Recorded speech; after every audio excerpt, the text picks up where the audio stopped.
United States of America, and to the republic for which it stands, one nation, under God, indivisible, with liberty and justice for all. I'd like to welcome all of you to our meeting today. We're going to start out with item 2 on the agenda, which is a public hearing for Drainage District 19 main open ditch repair. I will now open that public hearing.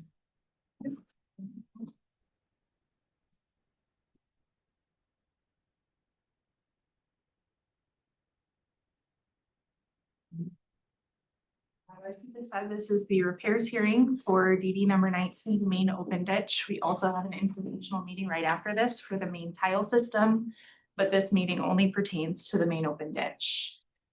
I'm gonna head to the next slide here. The project team as myself, I'm there on right in case you couldn't tell the difference between those two pictures. Spencer Peck is on the left. He's the signing engineer on this project. He just got married last weekend out of the country. So he was unable to make it today, but we also do have Rachel Noble. She's our intern with ISG and she's learning how ag drainage works. So she came along with me as well today. What was your last name? Noble. Noble, okay. So just a quick overview of what we're talking about for this meeting or this hearing today. I have a really rough overview of the drainage process as well as the anticipated project schedule for this. A little bit of information on the watershed and its history, discussing the ditch analysis that we've completed, as well as the proposed repair options, discussing project costs, then opening up the floor for discussion on the design options, doing a really quick conversation on annexation and reclassification. So the drainage process, that red circle is not showing up super well, but we are on the far right-hand side of this simply because of the way that this project came about, and I'll dive into that a little bit. But we are at the public hearing for project acceptance, at which point the board will make a decision and we will move to construction most likely. So the DD19 main open ditch, in September of 2024, we had an informational meeting for the DD19 main tile. That petition was filed in 2023. So 2 years ago, the main tile petition was filed, but through the different informational meetings, we were doing some analysis on that. And at the meeting in September of last year, landowners requested that we take a look at the main open ditch to make sure that it would have enough capacity to handle any increased flows from a main tile improvement option. So right after that meeting, we did a drone flight in October of 2025. And like I said, that investigation stemmed from a separate DD19 main tile improvement project, which we'll talk about after this hearing. So looking at the overall schedule of this, the request for an investigation was in September. We completed analysis that we'll go through, and that was over the winter. We filed both our analysis and our cost estimate in the board in February and March of this year. Today is the formal hearing. And then after today, over the summer, ISG will complete plans and specifications and pursue competitive quotes for the project, with anticipated construction being this fall, but pending anything happening with construction schedules, potentially also next spring before planting. This is just an overview of the watershed. You all should have this map. The table in the bottom right-hand corner was created for the DD19 main tile. So those capacities are not relevant to the main open ditch capacities, but this is just one of the plat maps that we already had created and gives a really good overview of the district. So that dark blue line is the main open ditch. All of those dashed lines are the different tile systems for the district. And there's also a light blue line, which is a surface water project or a surface waterway project that was completed in the 80s. So this main open ditch project is for that blue line, repairs along that dark blue line. The entire district that will be assessed is that red watershed boundary, but there is also a separate project for that main tile watershed in the upper portion of the main open ditch watershed. So this district was established in 1914, so it's over 100 years old. It was reclassified in 1984, medical reclassification in 2017 for a couple of the different facilities. There have been a couple improvements, predominantly that surface channel in the 80s and the 90s through section 25 that I mentioned, and that's the light blue line on your map. And there have been repairs. The last main open ditch cleanout was in the mid 1980s. And there's been a little bit of routine maintenance on the district, but there hasn't been a full clean out of the ditch in 40 years. So walking through our analysis, you should also have a separate map that just shows the main open ditch portion. Like I said, we flew this with a drone in October of 2025, and the drone took aerial imagery. So it took photos, really high resolution photos of the ditch, but then our drone also takes LiDAR data. So it uses a laser, and that laser shoots down at the ground, and it has hundreds of elevation points per foot. So we get really high definition of what the surface actually looks like. So we can bring that into our systems, and we can see sloughs that are maybe covered by grass, where if you go out and look at it, you can't necessarily see that there's changes in the landscape because the grass is too tall or there's rocks or vegetation covering it. But with the way that our drone works, those lasers shoot through the vegetation, and we actually are able to see what the ground looks like. And you'll see a couple of photos of what that looks like later on in the presentation. But overall, we found a couple different areas that needed to be addressed as far as just the overall stability of the ditch. There's a couple areas that have a significant amount of vegetation. Those are marked on that map as the green and yellow lines. So depending on the height and establishment of the vegetation, they're recommending cutting and removing the larger trees or spraying some of those shrubs and getting rid of them as well. There are also a number of sloughs or areas where the bank is starting to collapse into the ditch.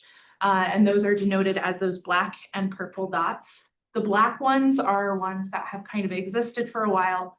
The purple ones are ones that Beck Engineering, EI here in Spirit Lake, has identified as part of FEMA repairs for their project. So sloughs that occurred because of the flooding last year.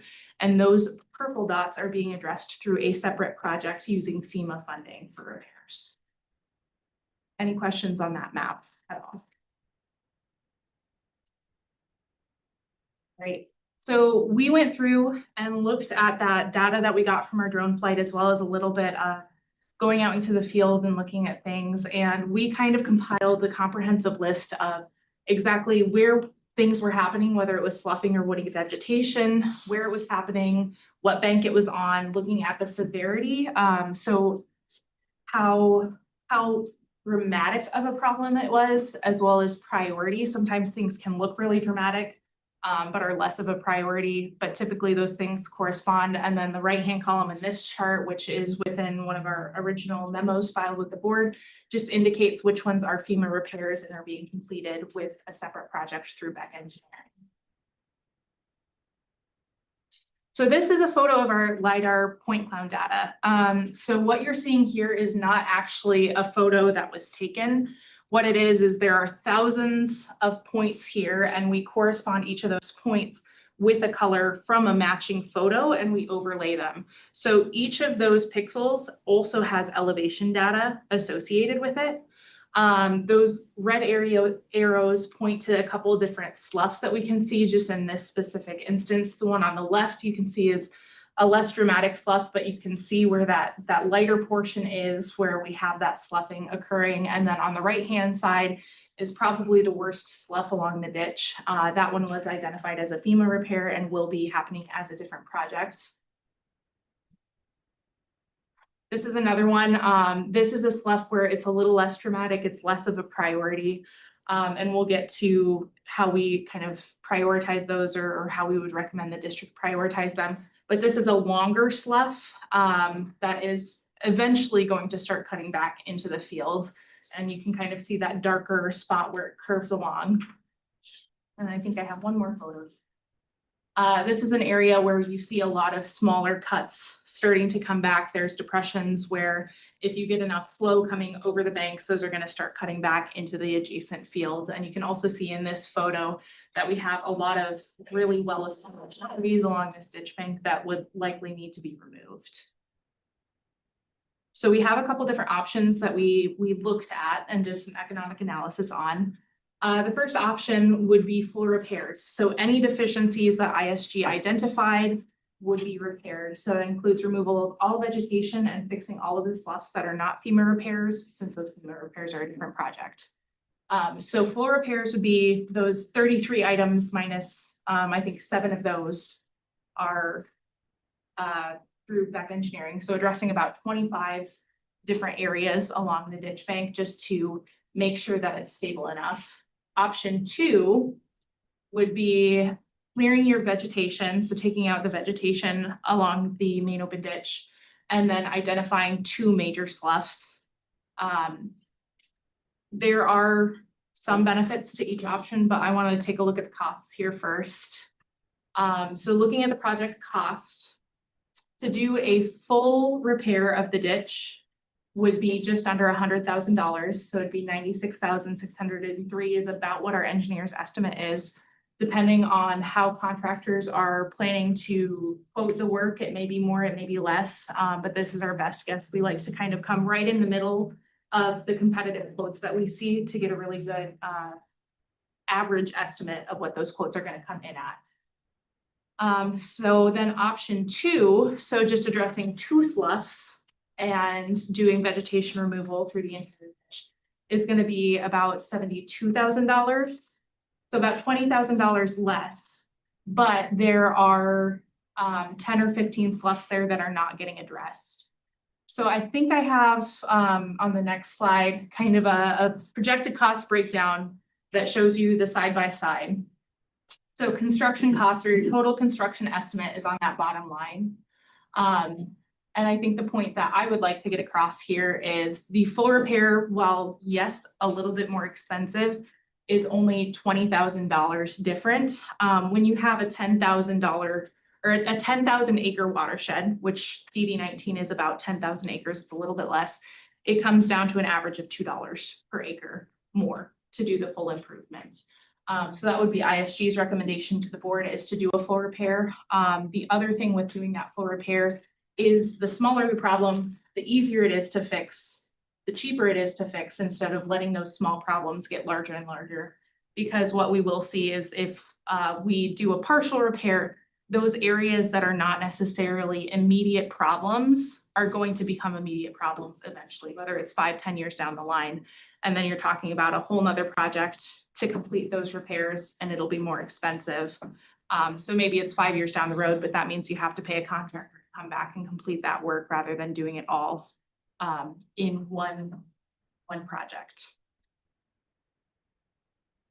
So at this point, just a summary, we have the full repair, we have the partial repair. It's about $20,000 difference between the two for our engineer's estimate. At this point, I would be willing to open it up to discussion as long as the board is okay with that. Certainly am. Perfect. Public hearing, time for the public. It already voted on the floor. Supervisor, no. Yeah. On the full repair, is the whole ditch gonna be dredged when they're doing this? So we did not find significant sediment in the bottom of the ditch. There were a couple areas where there was maybe 1/4 foot of sediment, but there's not necessarily a whole lot of sediment in the ditch. And then it'll be discussed a little bit more in our second informational meeting, but the main concern was that the ditch was not going to have enough capacity. It wasn't big enough to handle any increased flows. Through our analysis, we looked at different cross sections of the ditch, and those cross sections and the slope that the ditch currently has should be more than sufficient capacity wise to handle any increased flows from the main tile.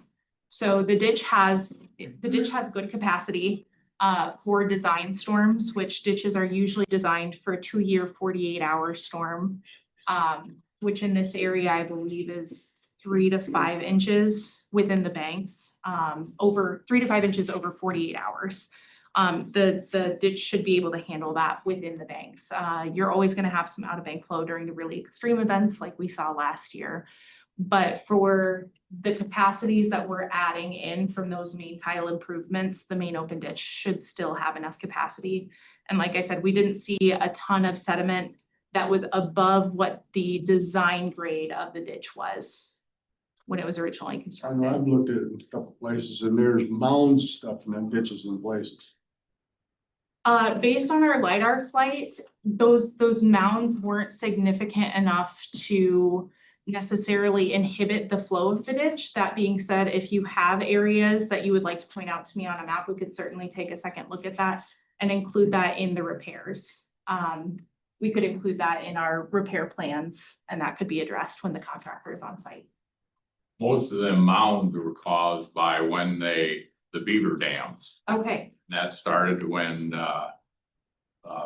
they'd come in with the big stick out of Estville to dig them out, cause it's so deep down there. mhm, Most of the mounds you see from the road or whatever are when they dug them beaver dams out. okay.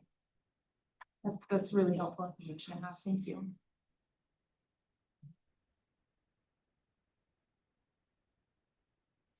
Any other questions or discussion?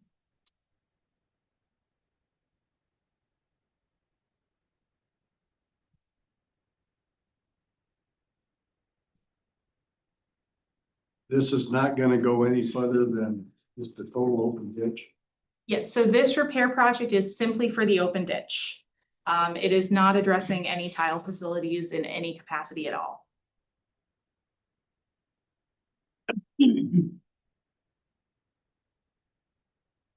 Can you remind me how many acres are in this drainage district? With the total number of acres, and it should be on this map here noted. So the total number of acres within the main open ditch watershed is 9,500 acres. So we're just under 10,000 acres, which would bring the average cost of repair options per acre for the full repair to probably between $10 and $20 an acre.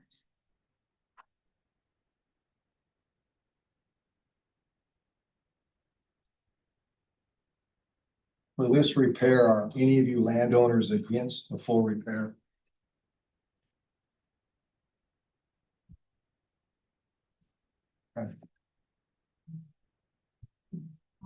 I think they have just a little bit of discussion on annexation and reclassification. Oh, yeah, I have a map there. So we, as part of the DD 19 main tile project, did look at the current assessment schedule for the district. The district was fully reclassified in the mid 1980s.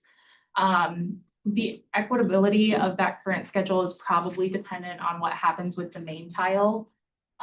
So we would recommend a pre-construction reclassification at some point as part of that main tile project, once an option has kind of been decided on.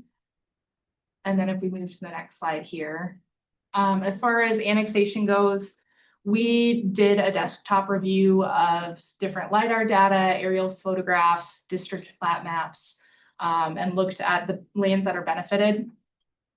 This was specifically for the main tile, but we looked at historical data and at the current assessment schedule and determined that the current assessment schedule included all benefited lands. And kind of the running engineer's assumption there is if it was a really good assessment schedule and included all benefited lands for the main tile, it likely does for the main open ditch as well. We could take a closer look at that, but we would not be recommending any annexation at this point. It seems to have been mapped really well. And then, like I said, reclassification, just determining each parcel's benefit. If an improvement option is selected for the main tile, we would recommend that reclassification be considered for the district, and benefits will depend on what the improvement option is for the main tile. So we would recommend putting a hold on at this point. And are you saying to reclassify everything or just the main open ditch and the main tile? That would be up to the Board of Supervisors. There was a full reclassification in the 80s, so it's not required by Iowa Drainage Code that you reclassify the entire district because each facility has its own schedule. If we were to do the main tile, we would probably recommend that it be the main open ditch, the main tile, and then facilities that also drain to the main tile, since the drainage of those will be changed by whatever improvement option we choose for the main tile. And what was the partial reclass in 2017? The partial reclass in 2017, I would have to look at what facilities were reclassified, but Okay. I think they were for main open ditch, facilities that drained into the main open ditch. I would Okay. have to look. There's a lot of documentation for this district, which is great. Yeah. And this last slide is just the next steps that we would recommend. So we recommend that the board take action and select a repair option and then direct ISG to complete final plans and specifications, as well as provide the district with a quote sheet. So the district can go get competitive quotes for this project. So the next steps for us would just be completing those documents and getting them back to the district. So do you want one motion for that to select whichever repair option and to direct ISG to complete the plans and specs and quote sheet? Is that okay? I think that would be final on the motion. First, we have to close the Oh, public. yes, meeting. yes. Okay, were there any further public comments? What are we gonna do in the future then? Because it's A22. You know, where the open ditch comes up to, Mhm. well, there, I didn't know it, there used to be a bridge there years ago. That culvert is not big enough that's in there to handle the water we have now. Okay. We could certainly look at culvert capacities as part of the projects that we're doing and incorporate it into final plans, either of the main open ditch repairs or the main tile improvement. We did some preliminary analysis of some of the culverts and found that they in theory, if they're all the way open, should be able to handle flows for design storm events. Again, those design storm events are gonna be your 2-year, 48-hour storm. That's what drainage in Iowa is designed to handle. So any storms above that or more intense than that, you're gonna have water getting held back by the road and up behind those culverts. But we could certainly take a look at culverts along A22 and make a recommendation. And even just make that recommendation to the county engineer, since it's a county road that would have that culvert replacement.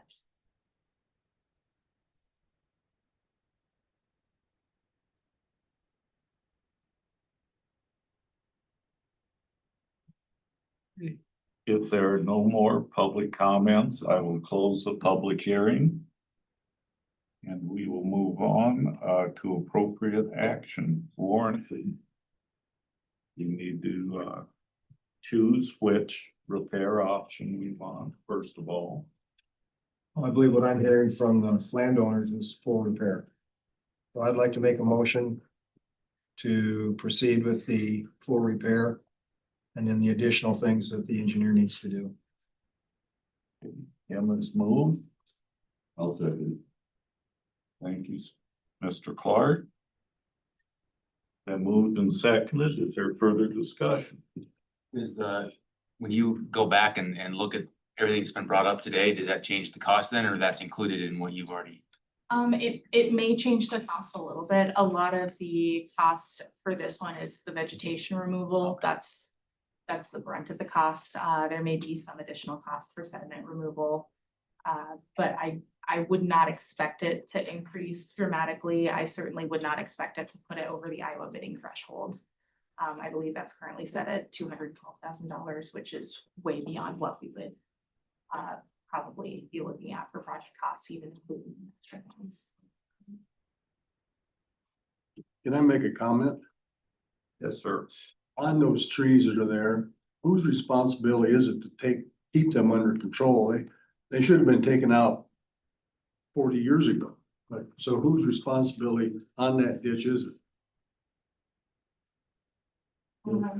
If they're in the right of way, I believe it would be the counties. Or the drainage For district, the drainage. Well, the drainage district. Yes, it's the drainage district's responsibility within the right of way. That being said, Dickinson County does not employ drainage watchmen for their drainage districts.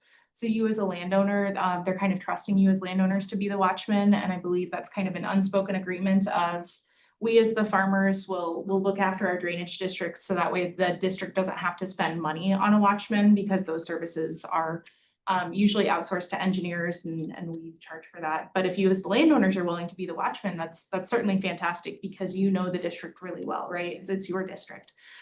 So then it would be kind of your responsibility to just let the Board of Supervisors know, and then they as trustees for the district can take action on that.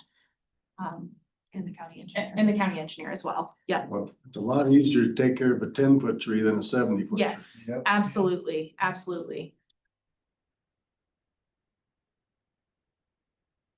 Okay, if there's no further discussion, Kim, Aye. Mr. Clark, Aye. Levi, Aye. Mr. Dullard, Aye. and Bill is aye. Okay, next we have to direct our engineers to do something, I believe. I included that. That was in motion. there, okay. Now, what about reclassification? I understand we need to do we've been trying to do reclassification on all of these because they're old, obviously. Yeah.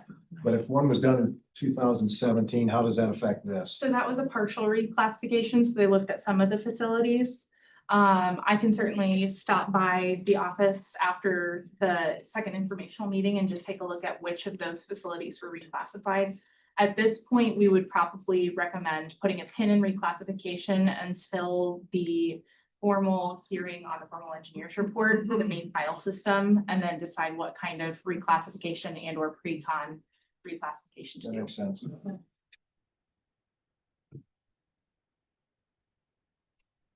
Okay, so next up, I believe is DD 19, main tile improvement informational meeting. What do we have on there? Got a couple more things to hand out at this point. I should have just handed out earlier.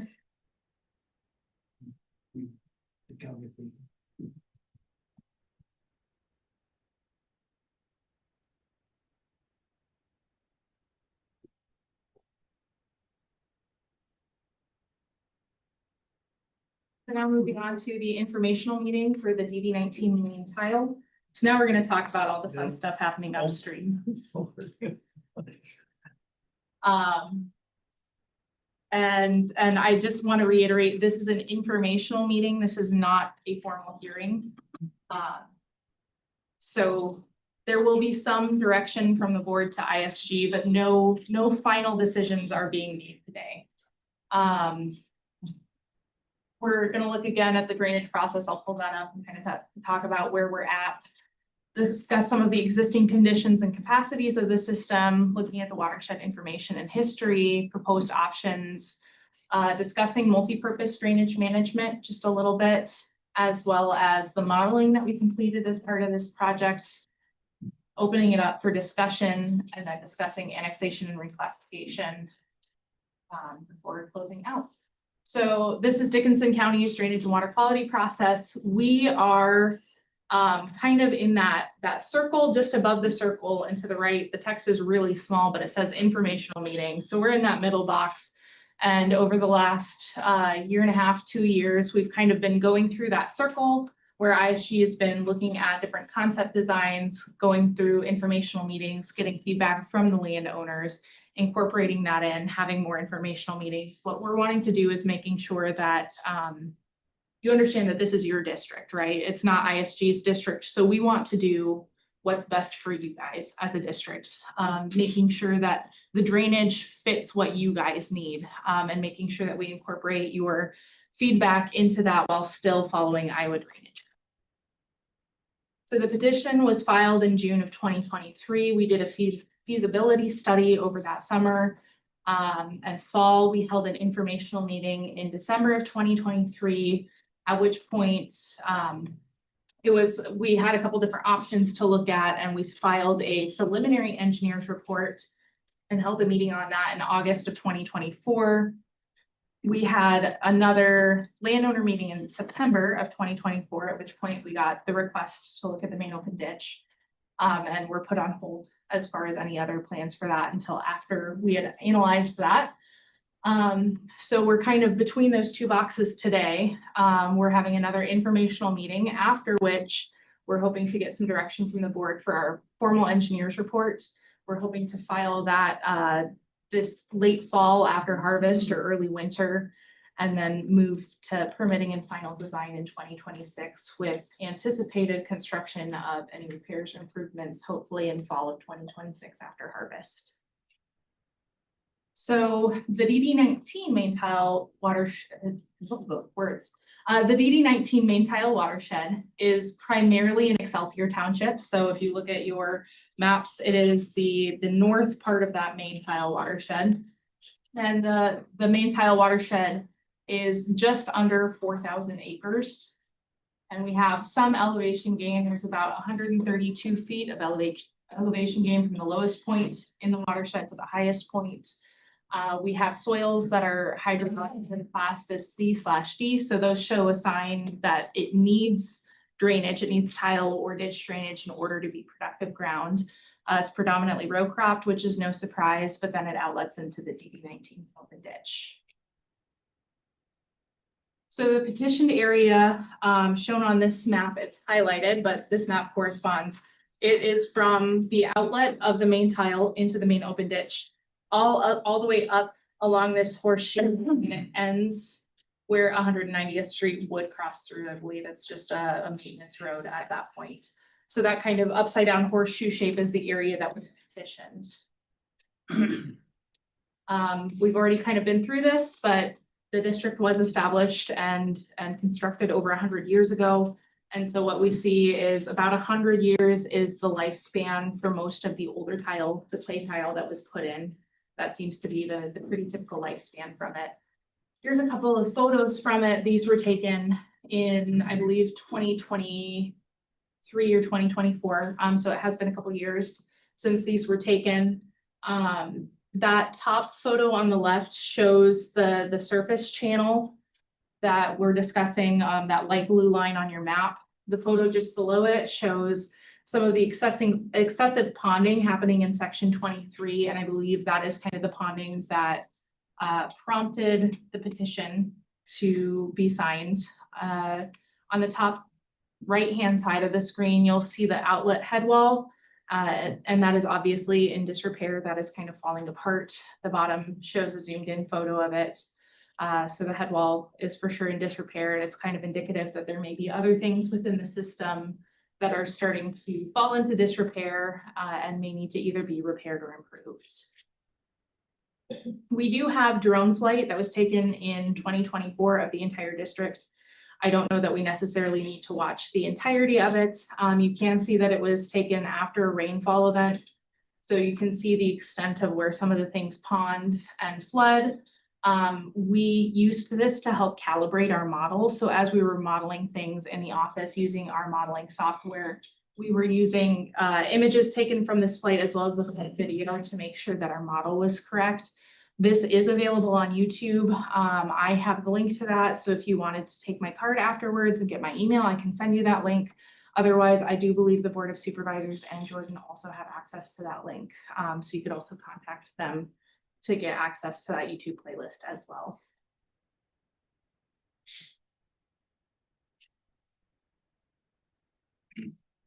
So looking at the existing capacities on the system, we look at what it would be as constructed. So the day after it's put in the ground, it's brand new tile, we look at what the capacities would have been. And we do this by looking at the size of tile that it is, as well as the slope that the tile is laid on, because that depends. Those are the two factors that drive how fast the tile drains.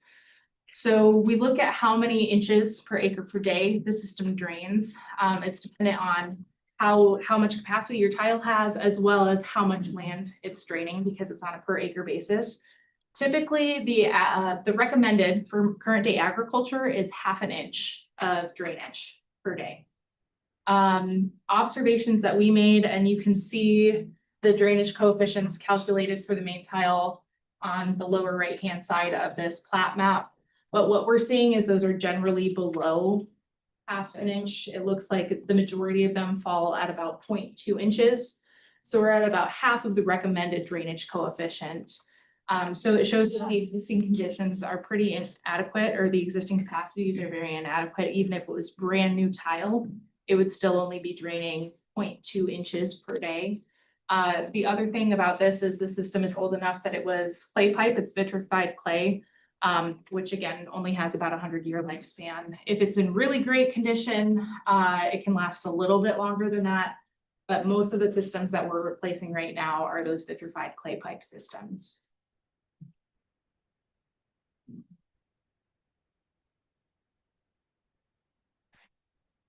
Maybe. So we looked through some proposed options, and I will just kind of run through them again. We ran through them at our last informational meeting, but it's been a while. When we are looking at how we're going to fix things, with improvements, we want to make sure that we have a minimum of 3 feet of cover. We want to have adequate depth for you guys to be able to tie your private tile into these systems, right? It wouldn't make sense if our main was above your private tile.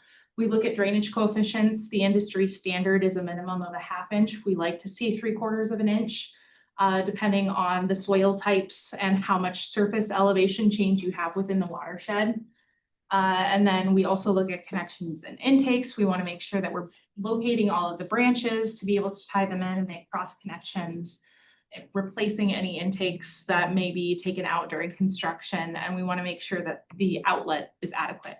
We want to make sure that we're not just moving the problem downstream, right? So again, this is just your plat map, and you all have a copy of this, and we can refer back to it if we have any questions. But there are 3 improvement options that we kind of looked at. Option 1 would be a partial tile improvement with a surface waterway extension. So we would be improving the tile drainage to about 0.4 inches per day, which is a little bit shy of that 1/2 inch recommended. But then what we would be doing is supplementing that with surface drainage, additional surface drainage. So the surface waterway that was constructed in the 80s and 90s is that light blue line, like I mentioned earlier before. It was originally planned to extend all the way through the petitioned area. So that had originally been planned to go up the horseshoe and around. But for whatever reason, the landowners back then decided they didn't necessarily want to. They ended up privately constructing it, but review of it last year showed that there are areas where that surface waterway looks really, really great, and there's areas where it doesn't exist anymore.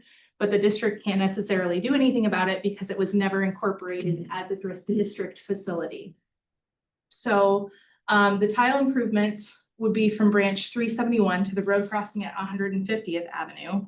So it would be a tile improvement from branch 371, which is at the left hand of this bottom horseshoe, up to 150th. So it would be through this area right here. There we go. Yep. And then we would have the surface waterway extend up into section 24, I believe. The second option would be a full tile improvement and a surface waterway extension. So we would be expanding the tile improvement through the entire petitioned area, as well as moving that surface waterway up a little bit. The third option would be an open ditch extension. So moving the DD19 main open ditch and extending it through the petitioned lands or up to the petitioned lands with a 2-stage design. What that 2-stage design means is it just has a bench in the bottom of it. What we see is that helps with flow, it helps with keeping the banks stable, and it also provides some water quality benefit as an added bonus. But the main reason that we do the 2-stage ditch is just to add stability to the design of the ditch so you don't have as many problems. So that way it's a little bit more low maintenance in the future. We also are interested in, I think the board is maybe interested in incorporating storage if possible. This can be done in addition to any of the options that we do. But what incorporating storage does is you can send some of that water into a pond or a wetland.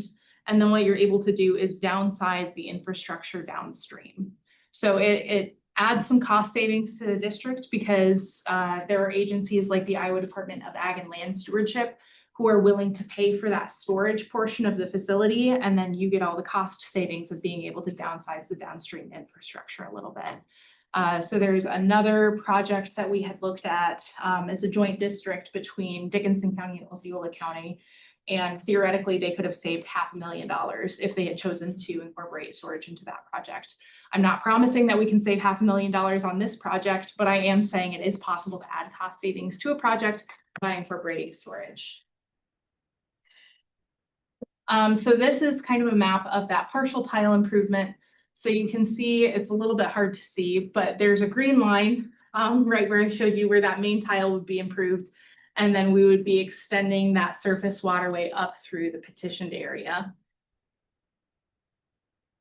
So this would increase the proposed capacities to about just under half an inch per day. Still not ideal, but there are a lot of limiting factors within this district. One of them is just there's not a lot of elevation change along that low portion where the district facilities run. So this is just kind of a photo of those modeling results. So like I said, we did put this through a model at the request of the district to kind of see what those different options would do as far as draining the water faster. On the left-hand side of the screen is the existing infrastructure. The rainbow colors correspond to how long water is sitting on the landscape. So anything that's red is where water is sitting for more than 48 hours and will likely drown out your crops. The greens and the yellows are definitely going to create a lot of crop stress, maybe not drown out, but certainly stress. And what you can see is we do have drown out and stress on the left-hand side. And I believe this is for a 5-year storm. The stuff at the top is covering it up, but it should be for a 5-year storm. And then on the right-hand side would be the option 1 improvement, which is that partial tile improvement and a waterway improvement. And you can see here that we're staying in blues and greens. So we're significantly changing the drainage and having a positive impact. Looking at option 2 next. Oh, this is a video. We can play it, it's about 30 seconds long, but what we can also do with our modeling software is look at how fast things flood and how fast things drain as well. So you can see here, they fill up at almost exactly the same rate. If you were to pause and compare, they're gonna look exactly the same left and right filling up. But as we move on and the system starts to drain, there's a timestamp up at the top, and it's really hard to see with just as small as this is.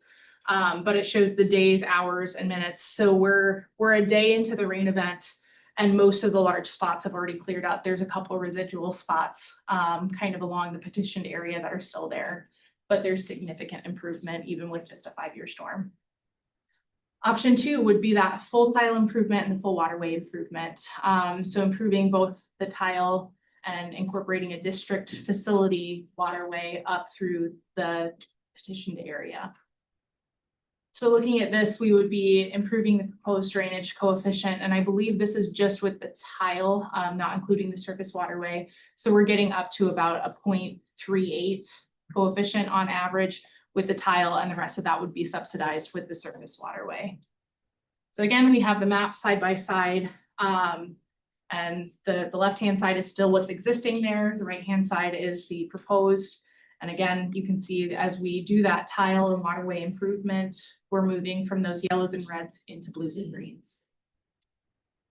This is just another video. It's very similar to the last one, but it just shows the water filling up and draining again. If you're interested in taking a look at these videos, we do have these videos on a YouTube playlist. I believe we also have videos for the 10-year storm as well. So for a storm that's a little bit more intense, and you can see a little bit more of a dramatic difference in the drainage there. So we're a day in, and again, you can see the difference, especially on the west side of the district, where that ponding is no longer occurring with our proposed improvements. The last one would be a main open ditch extension. So expanding the ditch up through the petitioned area. So this is what we looked like with modeling on the main open ditch extension. And you can see that there's hardly any green on the right-hand side at all. It's almost all blue. So everything is draining almost 12 hours after the rain event rather than sitting there for over 2 days. This is just another video. I don't know that we necessarily need to play it right now, but again, if you would like to look at our videos of our modeling, you are more than welcome to reach out to me or to the Board of Supervisors or Jordan for a link to that playlist. So looking at project costs, you should have a half sheet like this. It might be handy to follow along. We just have the 3 options summarized as well as the cost breakdown for all of them. So you can sit there and compare them side by side rather than trying to remember what was on the last slide. So for construction costs for that partial tile and surface waterway, it would be just under $1.5 million is kind of our engineer's estimate. That full tile repair and surface waterway would be just over $3 million. Oh, I'm sorry, I'm looking at the construction cost. I should probably tell you the total project cost because there are some non-construction costs associated with these projects. So option 1 would be just under $2 million. Option number 2 would be just over $4 million, and option number 3 would be just under $2 million as well. I think it's more beneficial rather than looking at the total project cost, because this is a larger district, looking at the average cost per acre and then looking at the projected cost per acre per year. So that cost per acre, we would be talking between $450 an acre to $1,200 an acre, depending on the improvement option that is selected. But what the board has the authority to do is to spread that out over 20 years with a fixed interest rate. So if the board were to choose to do that, it would be between $40 and $100 per acre per year. And that estimated levy multiplier is just something that you can use with pre-construction reclassification to kind of look at how many assessment units you have and then multiply your acres by that assessment unit to get what your anticipated cost of the project would be. If you have any questions about that, you can certainly talk to me afterwards. Yes. Does that total project cost, does that include any borings under the M34 and A22? So that total project cost would include some of the county incurred costs that are, secondary roads things. The important thing to remember with projects like this is secondary roads will be responsible for paying for anything within their right of way that happens. So that's not a cost that you incur as Not to the landowners except to Correct. increase property. Correct. Yep. Yeah. But those total project costs should include those secondary road costs as well. Yep. So would all of these be strictly to just the landowners that are in the main tile? Or would option number 3 with the open ditch extension turn into? So it would likely be assessed to the main tile watershed, but then after the main tile or the open ditch is completed, there's a couple different ways that the district could choose to handle it. They could either dissolve the main tile sub watershed and make it part of the main open ditch, or they could keep it as a separate facility. And so you could have the main open ditch and then change the main tile watershed and assessment schedule to an upper ditch assessment schedule. But either way, the project costs would likely just be for the folks in the main tile watershed. So this is just kind of a different breakdown on how the different options costs are calculated. So the main tile cost between the full and the partial, you can see option 2, which is the full improvement, is about 3 times more for your main tile cost. Waterway cost is the same because we would be doing a full surface waterway through the petitioned area. You can look at some of the other district costs and interests associated with that. That includes engineering fees, reclassification fees, acquisition of right-of-way if it was the main open ditch, and then that open ditch cost is there as well. So those numbers along the bottom, the total drainage district cost, those numbers correlate to the previous slide. It's just a different way of looking at how it breaks down. So most of you were here for the earlier meeting, but just recapping on the main open ditch, since that was something that we were requested to do at stemming off of this project. The request for that investigation was in September of 2024. We completed the drone flight in October. We found that the ditch capacity is sufficient for any and all of the DD19 main tile improvement options. So we looked at the added capacities that tile improvement, waterway improvement, creating a ditch would add to the system. And it appears that the DD19 main open ditch would be able to handle those flows for design storm events. That is its own separate repair project. You will be assessed because you are within that larger watershed, but you're splitting the costs with everybody in the main open ditch watershed. So you're splitting that cost with more people. And we had the hearing earlier this morning. So really quickly, I want to touch on multi-purpose drainage management. It's something that we at ISG are really excited about. There's preventative measures, so cover cropping, crop rotation, residue management, nutrient management. I think you guys all hear this preached all the time. We're talking about water and soil quality now a lot in agricultural spheres. But there are ways where those can be beneficial to you as landowners within the district. There's additional funding sources when you start incorporating water quality. And there's different benefits that we see. There's also control measures and treatment measures. So helping to handle how much water is hitting our system at the same time. When you have just your tile going into the main tile, it's all gonna hit at the same time. You're just versus if we're keeping it in upper portions of the landscape in designated spots, we can release that water slower and you can have smaller district facilities and still see the same drainage benefit, as well as treatment measures, so providing water quality benefit. And when we incorporate those treatment measures, a lot of times we can incorporate outside funding sources. So benefits of incorporating multi-purpose drainage management, which is just drainage that incorporates rate control and water quality components. We see that there are funding and cost share opportunities through IDOLs, through USDA. Storage can decrease those peak flow demands, so we can downsize our infrastructure, and we also just see added water quality benefits. So we're sending cleaner water downstream, which benefits us all. There are a couple different practices that this watershed would be really great for incorporating. We could do wetland creation or restoration. A two-stage ditch I kind of mentioned that helps with bank stability. It creates a better ditch for you guys as landowners, but we also see water quality benefits. Alternative intakes, those are just intakes that are modified to help try to keep sediment out of the district facilities. And keeping sediment on the land where it belongs. So that will help with some of those sediment hills that are building up in your facilities. It means that you can go longer without having to do a clean out. And again, those alternative side inlets are inlets that go directly into the ditch. So this is a multi-purpose drainage map that we made for the main tile district.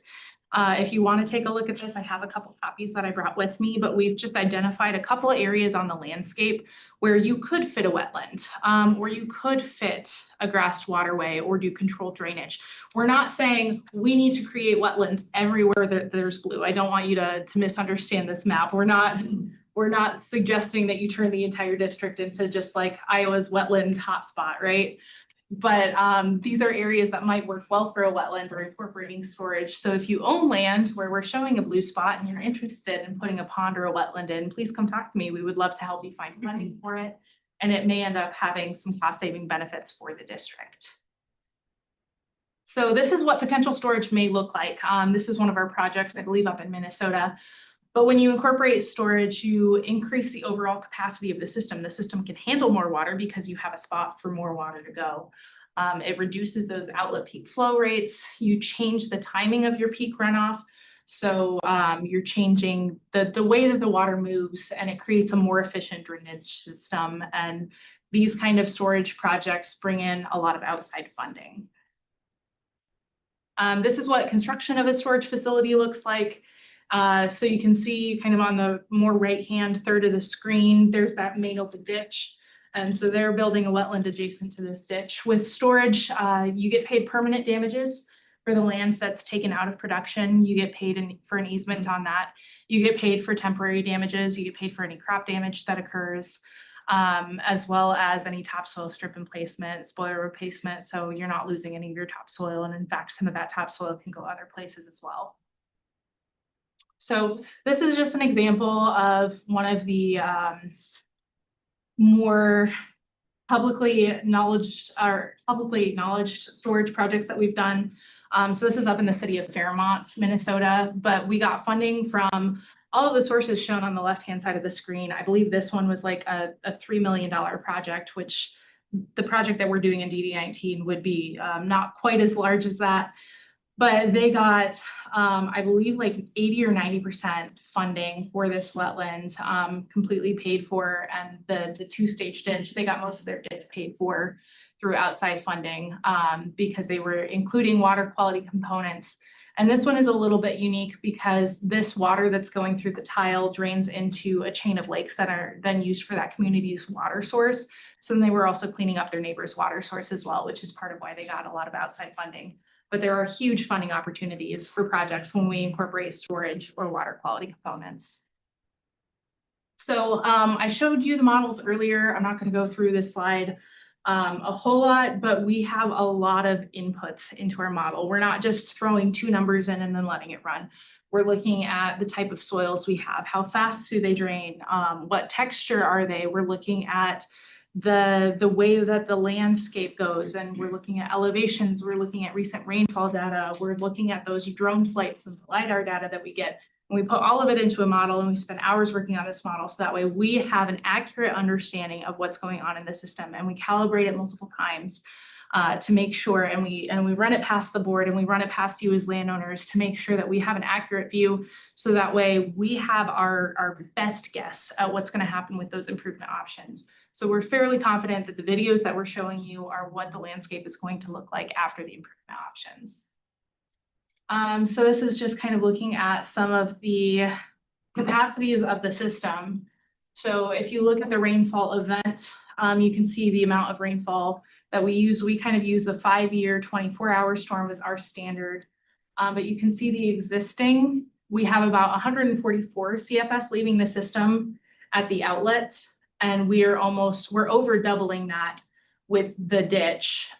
We are doubling it with proposed option 2 and proposed option 1, which is that partial tile improvement. We're also getting a significant increase on our flows. And so that's showing us that we are getting water out of the system faster. So at this point, I would be willing to open it up to discussion to answer any questions, hear any comments that you guys have on the different options. Yes. I'm sure you've done all this work, but I own some land in there and owned it for a lot of years. And when the ditch fills up now, because it can't get out, it don't make any difference how much tile you have, because it won't work. When the ditch is full, the tile can't get any more water in it. So I'm having a little problem understanding that, you know, if we do all this, that it's gonna solve these problems. Yes, so it's important to keep in mind that our drainage systems are not necessarily built for the rainfall events that we are currently seeing. Last year, we had like a 500-year storm, right? I'm not But- talking about last year. I mean, Yep. nobody wants that again. Yes. And even if we had half of that, Mhm. it would be a problem, but, I say I've owned it long enough that smaller events, it's still not getting out of there fast enough to let the tile work that's there now. Okay. Based on our desktop, the best answer I can give you is based on our desktop review and what we've seen from our site visits and our analysis, is that for design storms, which is that 2-year 48-hour storm event, the ditch should have sufficient capacity to handle it, and so should the tile. So That will be after it's clean now and fixed up, yes. not Yes. right now. Not necessarily right now. Some of the sloughing and a little bit of that sediment are restricting capacity a little bit. But it's not a really extreme or a drastic inhibition. So we're not saying that the ditch is currently at 50% of its design capacity. The ditch is probably at 80 or 90% of its design capacity. If it were to be fully cleaned out and repaired, it would work a little bit better. But the ditch has capacity to do things. You're gonna have out of bank flow for storm events that are larger than that 2-year 48 event, which is more than a couple of inches in 48 hours. But the idea is that the ditch does have capacity for what Iowa drainage standard is. I'll say right now it doesn't, because I can lose 40 acres out of a quarter. Okay. And And if you would like to point those areas out to me, or show me on the map after this meeting, I would love that, just so that way I can make sure that we're taking a specific look at those areas when we come up with our repair plans for that main open ditch repair, to make sure that we are addressing those areas. right now, even on A22, where that culvert goes through there, it's sloughed off terribly on the south side. And it's even eroded around the culvert itself Yeah. pretty bad. Yes, and that specific slough is part of Beck Engineering's FEMA repairs. But yeah, if you're aware of any specific areas on the ditch that we need to be looking at, I would love to know, so that way we can properly repair them. I think the dollar amounts certainly are concerning. We've got to do something to improve drainage. I personally think it's a lot better idea and a much better long-term solution to look at the storage piece. Is there a way to increase capacity of the entire project? And the other thing is, it's always about getting that water off your ground as fast as possible. It's all going down to Spencer, and I know we want to drain the lakes, make sure that we get the flow as quick to Spencer as we can, but I mean, these are things that we can do in a drainage district that only makes sense. And I don't know how many acres it would take to create a 5-10 acre wetland, but the improvement that you'd see throughout that entire district, but also our drainage district would be huge. And then if you can get other sources of funding for it, I don't know why we would rush through this and try and spend $1,100 an acre when there might be other options to say, hey, let's be strategic. Maybe there is a current landowner that is in that bright blue or bright red that they would be willing to sell or do something, to the drainage district to where we put in a 5 acre. Yes. It's getting harder and harder to make any money on any acres right now. And so just $1,100 is a lot, Yes. or $400 or $500. And I hate the idea of financing it too. That just, Yes, I don't disagree with you. And I think that storage would be a great way to try to decrease project costs as well as looking out for your downstream neighbors. I don't think any of us want what happened last year to happen again. And part of that is having due diligence and trying to keep water on the landscape where we can. So that way it's not all going down to our downstream neighbors all at the same time. The other thing is, I mean, drainage projects are expensive. The benefit is, when we do these projects, I mean, the old systems lasted 100 years. Now we're putting in plastic tile and we're anticipating those to last for a couple hundred years.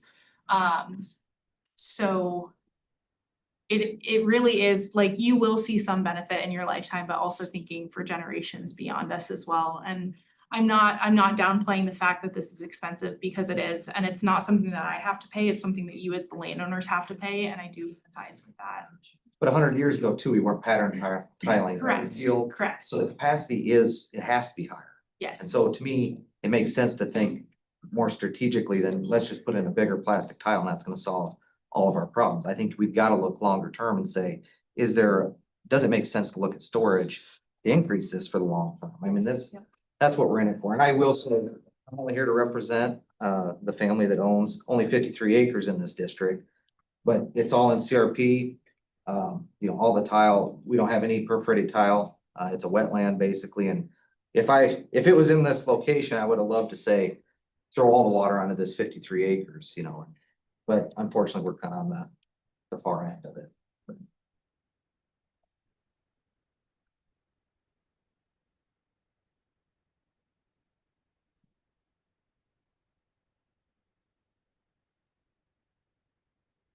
Okay.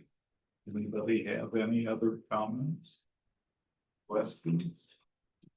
If you were able to talk somebody into giving up some land for like storage, water storage, who's gonna be responsible for the long-term upkeep and maintenance of that? it depends on what kind of agreement is put in place. It depends on where the funding is coming from.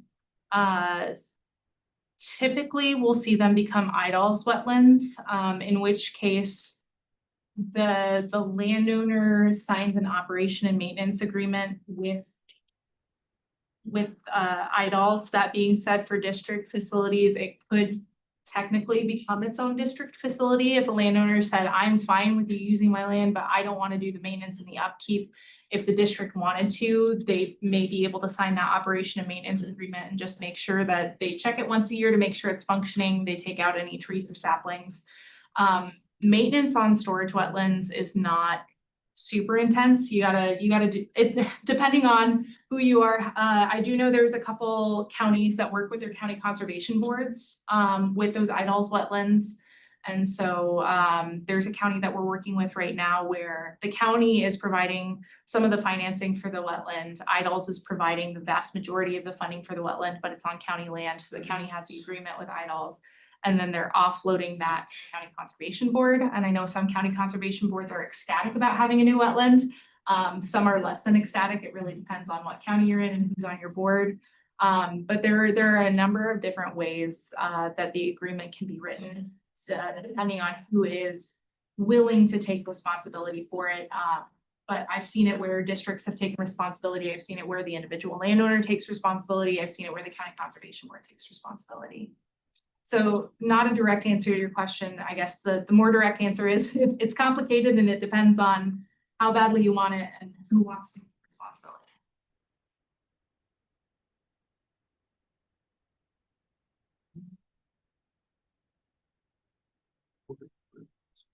Anything else? No, well, thank you. I Very think thorough explanation. I've got a little bit more, just annexation and reclassification. I don't need to rehash this. Annexation, we don't need to annex anything. Reclassification, we're recommending that we put a pin in it. We do have a couple of maps that show the existing assessment schedule. If you as landowners are curious as to what your current assessment is, I can certainly provide you with these maps. Otherwise, do this. Next steps. So we would recommend that the board take some action on the petition, whether that is choosing an improvement option to proceed to final report with, while also still talking about incorporation of storage with landowners. That would be really our recommendation, but the board in some way, shape, or form should probably take action on the petition. For you as landowners, please, please, please reach out to myself or Spencer if you're interested in storage on your property. It can be a really great option to help save costs. You could also provide us with tile maps, wetland determinations, or any other information that you think might be pertinent, such as you and I talking about this afterwards and looking at a map and just saying, hey, here's the problem areas that I as a landowner see on a daily basis, because I as an engineer may not see that. Or I don't have your same experiences with the ditch as you guys do, because you live right next to it. And then for us, it would be if the board directs us to complete a final engineer's report. This was only an informational meeting. It was. So I'm not sure we need to do anything. That would be more after a public meeting, wouldn't it? Well, the next public meeting that we would have would be after we file an engineer's report, typically speaking, with the way that we typically do things with following Iowa drainage process. Because at this point, we've already filed our preliminary engineer's report. At that point, the board wanted to have a landowners meeting to get input on which of the three options they would like. We've now had 3 of those informational meetings. One of which was before the preliminary engineer's report, at which point you asked us to look at all 3 options. We've had 2 after the preliminary engineer's report, where we've looked at those 3 options, discussed incorporation of storage, looked at capacities of the downstream ditch to make sure it's an adequate outlet. So our next step from an engineering perspective would probably be completing a final engineer's report, unless there was something else that you would like us to look at between now and then. I would like to know what option of these 3 options are landowners like. So that would be part of the point of today's meeting, probably then, is getting feedback on which option. Make a final engineer's report without knowing which option you're working with. We could. It would probably end up being more expensive for the district that way, because as part of a requirement for final engineer's report, we have to have a set of preliminary plans for the options that we are looking at. We have to file some sort of plans with that engineer's report as part of Iowa drainage law, I believe. So if you wanted to proceed with a final engineer's report for all 3 options, we certainly could do that, but then we would be spending time working on plans for all 3 options. Which I don't know that landowners would necessarily like to spend the district's money that way. If they would like to, I would be more than happy to do it, but I also don't want to do things that are unnecessarily causing the district to incur additional engineering costs. Off the top of your head, landowners, which of these options do you like?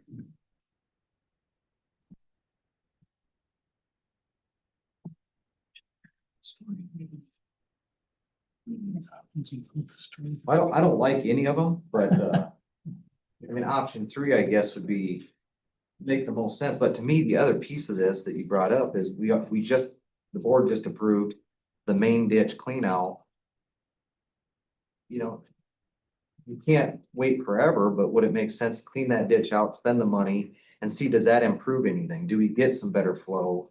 You know, I know your numbers are what they are and it says we can increase our capacity if we make some improvements to that main tile, but is there any value in spending the $100,000? Let's see if we do get any benefit and figure out what is the best option then moving forward for the main tile, the original petition. Yeah, so I understand the sentiment there. I think the issue with that is the main petition lands are about halfway up the main tile. So it's not necessarily an adequacy of outlet issue. It's a problem with the tile between the outlet of the main tile and where the petition ends. So through our analysis and looking at the drone imagery, we're seeing ponding in the areas where it's likely a main tile problem. I believe looking at that drone flight, and we could go back and look at it, but we do have footage, I think, of the outlet at the open ditch. And the outlet itself is clear during that drone flight, but we're still seeing significant ponding up in the main tile landscape. But I could see how that would be your first thought, and that would be my first thought as a landowner as well. I mean, to me, 3, and then looking at storage, you know, as part of this, that'd be my thought, but.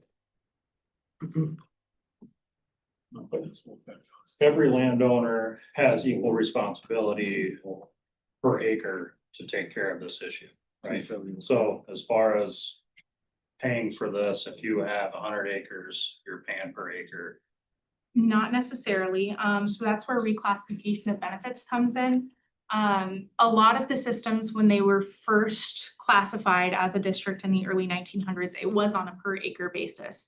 But there's a lot of nuance with drainage that you need to be aware of. So somebody who's right next to the ditch is potentially benefiting more than somebody who's 5 miles away and has to run their tile through 5 other neighbors to get it to the ditch.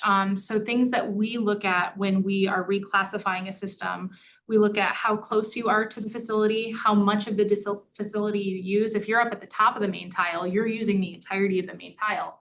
If you're only a mile up it, you're only using a mile of that tile. So we look at how much of the system you use. We look at what type of soils are in your field. So fields that have clay soils are going to benefit more from their tile drainage than somebody who has sandy soils, right? So we look at the soils that you have. We look at how much water stays on your land. We've actually kind of revamped the way that we at ISG are starting to approach reclassification. So we use the models that we make to look at how much you benefit as well. And so we say, okay, this is what the landscape looks like if there's no drainage facility at all. This is what it would look like if you went out there today and just ripped out all the tiles in the ditches.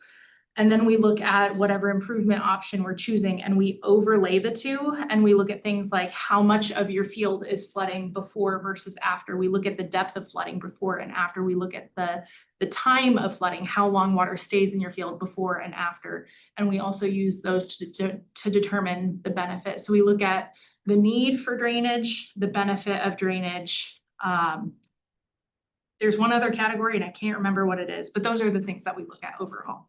So it's pretty safe to say that each landowner would be giving their fair share to solve a problem.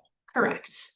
I guess, you know, the way I look at it, if the tile's 100 years old, there's really no sense in trying to fix it. It's junk, right? So should we be looking at maybe just pulling the plug on it and just getting it done right? You know, and maybe look at maybe some of these stop areas where we can do a wet loam thing. What would be the ideal location for one of those areas? So I have these shown on the map, and what we do is we run these through our mapping software. And typically what we're looking for is something that's adjacent to a district facility, right? The ones that they're further upstream, they are, the less useful they are, right? Because you're only capturing a small amount of acres of water versus somebody at the downstream, you could be capturing water from all over the district and holding it. But we also look for natural depressions in the landscape. That makes wetlands and storage facilities easier to build because you're working with the landscape rather than against it.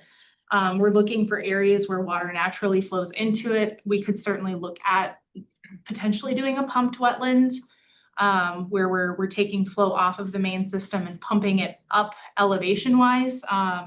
That's not something that we necessarily do a ton of when we're talking about incorporating storage into a drainage system. But we do pumped wetlands to work with IDOLs on just kind of their normal wetland initiatives. So that's certainly something that we could look at. If you're really, really interested in storage and you say, well, it's not blue on the map, that does not mean don't come talk to me. We will still take a look at your land and see if it would be useful, because this is just kind of a preliminary run through our mapping software. What would be the easiest place to put a wetland, or where would make the most sense? But if we have a landowner that's on board and it's not in blue, we can certainly take a look and see how feasible it would be. Based on your map, though, it looked like the start of the main tile. the Yes. biggest- That'd be the biggest benefit area. Yeah, kind of the start of the main tile would be where it would benefit the most. There is kind of that large blue spot right in the middle of the map where the end of the petition is. There would be potential there as well, because we can capture all of the water that's coming from upstream and hold it there and then release it slowly through the main tile. So there would still be some benefit there. But some of this stuff on, the far left, it's far enough upstream in the district that I don't know that it would necessarily benefit. That being said, if you want a wetland on your property, I'm never gonna say no to a wetland, so. Rachel, you talked about the benefit, like of being close to the ditch. Yes. Well, it's also a detriment when the ditch is full and it runs It on is. your land. It is, which is part of why we're starting to use our modeling software as part of our reclassification process, because it'll show where you have that out of bank flow during those design storm events. For reclassification, when we use our modeling software, we look at the 5-year, 24-hour storm event. And so it'll show where you have out of bank ponding. We actually have a district down in Monona County where landowners adjacent to the ditch, with the proposed improvements that we were looking at, we're gonna have more out of bank flow. It was gonna be for less time, but they were gonna have some out of bank flow. And so that actually decreased their assessment amount by a little bit. So we feel like, and this would be something that we would talk to the Board of Supervisors about to make sure that they're on board with the way that we're changing our reclassification process. But we believe it shows a better display of how beneficial the system actually is to landowners within the district. The way that we've done it in the past is just looking at things like proximity and how close you are to the system. And it didn't really factor in the fact that you are gonna have out of bank flow. But that was kind of the standard that was set in the 70s and 80s when they started reclassifying these systems. And that's kind of what we've been using because it's worked. But we like to try new things, and we wanna make sure that you have the most equitable assessment schedule that you can. What we don't want to be doing is saying, well, the numbers say that you pay the most, so you pay the most. We want to make sure that we're actually going out there. And that's part of the process too, of appointing commissioners and actually going out and looking at the landscape and talking with landowners and having a full reclassification hearing as well.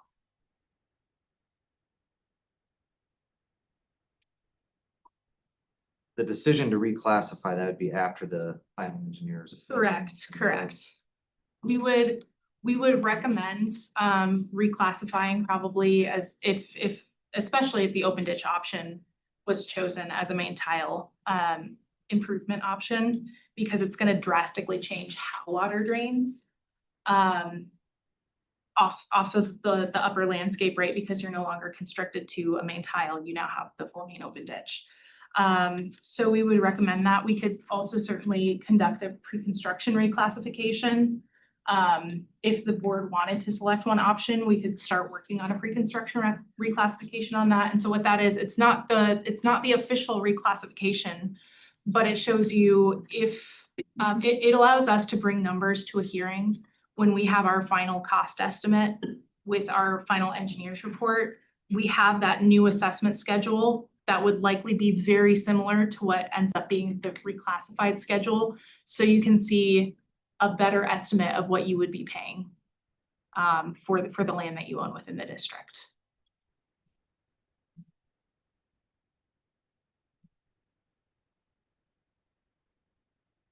My understanding, Rachel, that I know repairs, once they are brought before us, we have to do something with them. Correct. Improvements, we do not, correct? Also correct. So here's my question, because I'm really struggling. Yep. As acting as a trustee for this drainage district. To say, okay, I'm all of a sudden gonna choose option 2 and I'm gonna assess $1,100 an acre to you all. when prices stink right now for our crops, and I don't wanna put that on you guys if that's not something y'all want. And so I'm struggling to just all of a sudden, I'm supposed to come up today and say, yeah, this is what we want. I think storage is a huge thing we have to look at. We have to. These systems are 100 years old, and if it were old school, and we all could put away so much money every year, this wouldn't be a big deal, but that's not how life works. And so to assess this to you all right now, I'm struggling with this to come up with something all of a sudden to say, yeah, let's do this. And I could say, yeah, let's have a final engineer's report, but So. not if we're gonna add to the cost for these folks. It doesn't make sense. Yep, and if that's the direction that you would like to go, I mean, I would have you defer to your legal counsel, but I believe you could move to dismiss the petition. You've done your due diligence in having ISG look at the facilities. We would probably recommend at a minimum that repairs be made to that head wall structure because it is a known deficiency within the system. And ISG could prepare plans for that, and you might be able to, have the same contractor that does the main open ditch work, do that as well while they're out there. But you could take action on the petition and use to dismiss it if that's the way that the board wanted to do things. But I would have you defer to your legal counsel on that. Rachel, If we would go What with did option- work is gonna go clear up to the 822, is that correct? Yes, the main open ditch work will be through the entire main open ditch. In that map that, Yeah, the dark and the light blue. yep, so vegetation removal will happen all the way up the ditch. And then the black spots on that map are spots that are going to be sloughs that are repaired with the ISA project. The purple dots are the spots that are going to be repaired with Beck Engineering's FEMA project. You know when that'll happen? I do not. I could certainly check with the folks over at Beck. And see what they're looking at for timeline. I do know FEMA moves ridiculously slowly. Understood. So I don't know if they even have an anticipated timeline with that. I do know we're helping out with some FEMA repairs down south where a levee broke and I don't think we've really gotten a contractor out there yet, so. Moving at a government pace is always interesting. What happens if we would go with option 3 and nobody wants to give up land for a wetland?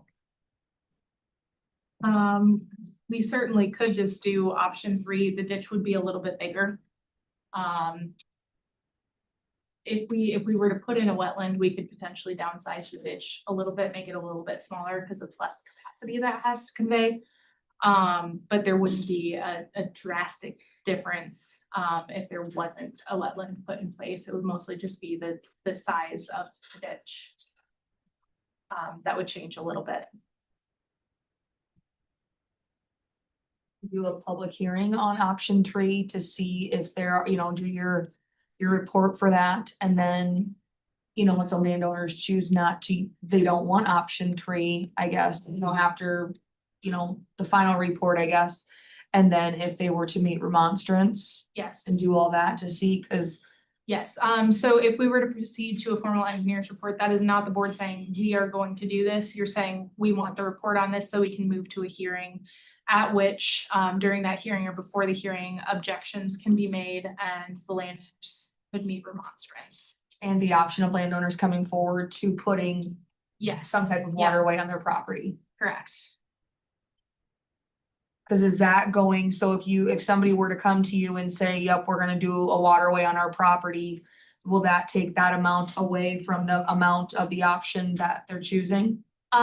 Yeah, depending on funding and how that's made available, but if somebody were to come up to me and say, hey, we want storage here, that's something that we could include within our engineer's report and do a financial analysis. We can reach out to funding sources for the district or on behalf of the district to look at how it could be paid for by the Iowa Department of Land Stewardship, USDA, NRCS, the Nature Conservancy, whoever it is.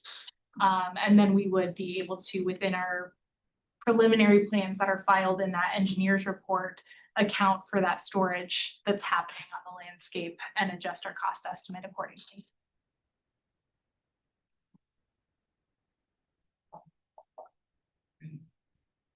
What do you want to do, board? Kim, would it make any sense to table this for 2 weeks so that we could get out and visit with the individual landowners one-on-one and see what their opinions are? I know we have a fairly good representation here, but Well, and they just got the information too, so they it's just like, got it too. I would prefer to table it for a I would- couple weeks. I would, And, you know, and I know a lot of these guys and some of them that didn't show up, and so do you, and to get out and get some individual opinions from each one of them before we are forced to make a decision is, looks like a really good option to me. I would prefer that as well. Levi, what are you thinking? I have so much drainage experience. I thought the option that Jordan had mentioned sounded like a workable plan. At the tabling it for 2 weeks sounds like something that, other than like to follow up with what Kim had said, these are some significant amounts to do this job, and so I want to make sure we do it correctly, not force our hands onto somebody else's. Mr. Dullard? I have a lot of experience with it also. I just have some issues with the main open ditch. Talking about that in one time, and then we're coming to another option for end of an engineer's report. So yeah, I think tabling it would be a good idea. Okay. I would make that motion that we table it for 2 weeks and, I'll second it. come back and, you know, sure that both Kim and I'll get out and visit with, a lot of the individual landowners and get some, you know, try to get better informed on the whole thing and before we make a decision. Okay, Mr. Clark has moved, Mr. Dullard second to floor or table this for 2 weeks. So just for the landowner's sake, since I won't be sending out a letter, so you guys are here, if you have any other landowners that wanna be present for that informational meeting, that will be on June 24th. I do have another drainage district public hearing at 9 o'clock that day. So it would just be wherever it ends up on the agenda. So I apologize if you do come in at 9 o'clock and you have to sit for a little while. Just know it will be on the agenda. It just, there is not a specific time like there was today preceding the main open ditch repair public hearing. And what I would recommend doing is that the board just make that a continuation of this informational meeting, Yeah. Officially. Yeah. So that way you're gonna have to send out notice within Iowa Drainage Code. Yes. Okay. If there's no more discussion on that, Mr. Clark, Aye. Mr. Dullard, Aye. Kim, Aye. Levi. Aye. And Bill is not. And Rachel, if you need, I don't know if you can be here present physically on that day. Okay, perfect. Well, thank you all for your time this morning. Well, Board. thank you. As Thank landowners you, as well. Rachel. Thank you.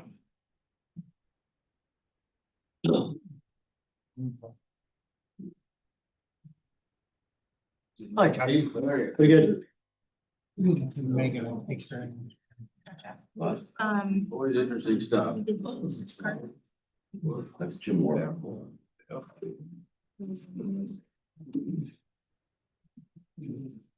I know that's not right.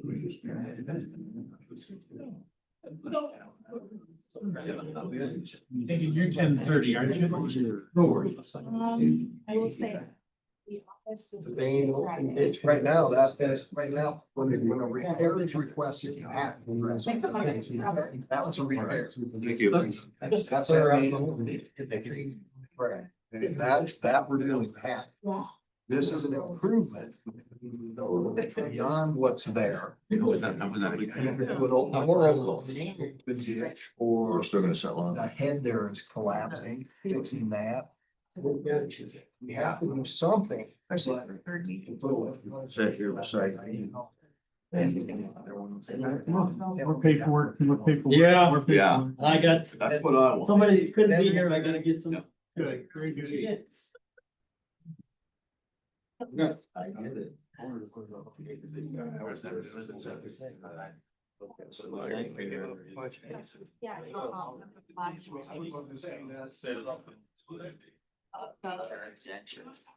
You just go to everything. Wish they'd do that down in the south. Float down and store it down there, so. State does everything fast.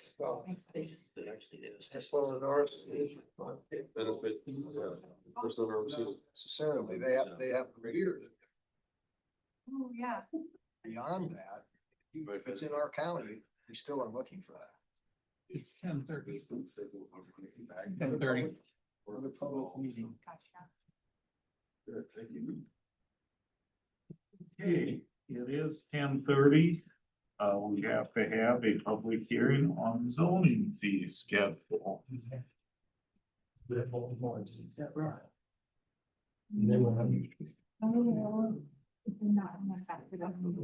in my bag. Here. Item number 8.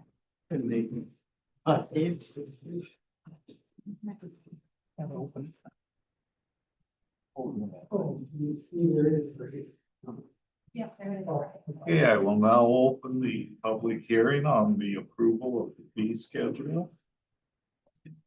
All right, hi, good morning. So, just a little history. It would, so the fee schedule that was attached to the email was actually approved on July 1st of 2002 by the current, by the city administration. Per our ordinance, which, Article 25, which is enforcement, Section 6 fees, it specifically states that all fees need to be set by resolution. Unfortunately, in 2002, they did not take that additional step to actually assign a resolution number to their action that day. So, like I said, we recognize that error, and so I'm asking the board to go ahead and, please adopt the current fee schedule and make it retroactive, back to 2002. Also in my email, P&Z is looking at the fees, and so they are looking at a recommendation, and they will be acting on that next week, the 16th at 1 o'clock. But these are the current fees that we administer today. So can people who paid those fees get a refund since it wasn't done legally? The same schedule. We're crossing a T is all we're doing. It should have been crossed 20 years ago. Don't give me any ideas, Bill. Well, I paid those fees, so, Okay, Jordan, would you please read the approval of fee schedule resolution for us? Resolution 2025-20, approval of fee schedule resolution. Be it resolved by the Dickinson County Board of Supervisors that the proposed Dickinson County fee schedule as published in the county's official newspaper on June 5th, 2025, and official public hearing being held June 10th, 2025, be approved and adopted as published. The Dickinson County fee schedule is retroactive to May 21st, 2002. The Dickinson County zoning ordinance 102 fees were updated and acted upon on May 21st, 2002, but was not identified as a resolution. Okay. This is a public hearing, so does public have anything to say? Hearing nothing, I will close the public hearing and turn it over to the board. I'll make a motion to approve the fee schedule resolution 2025-20. Okay, thank you, Kim. I'll second. Thank you, Levi. Do you have any discussion on this? I just hope they look at upping some of the prices of those things. I did a little math thing, and it doesn't matter, but in 2002, a $400 fee today should be around $715. That's with inflation. So it doesn't mean you have to do that, but that's just kind of an idea of maybe we wouldn't hurt to increase those a little bit. Okay. If there isn't any other discussion, Kim? Aye. Levi? Aye. Mr. Clark? Aye. Mr. Dollar? Aye. Bill is aye. Thanks, Megan. Up here, Russ, before we decide to put somebody in front of you. Okay. Well, we are Item number 5, Russ Beckendorf. I see he's not wearing Kevlar, so he must have good news for him. You call on the insurance guy to play spade games. I understand that game. The reason the insurance everybody runs. But there's good news this year.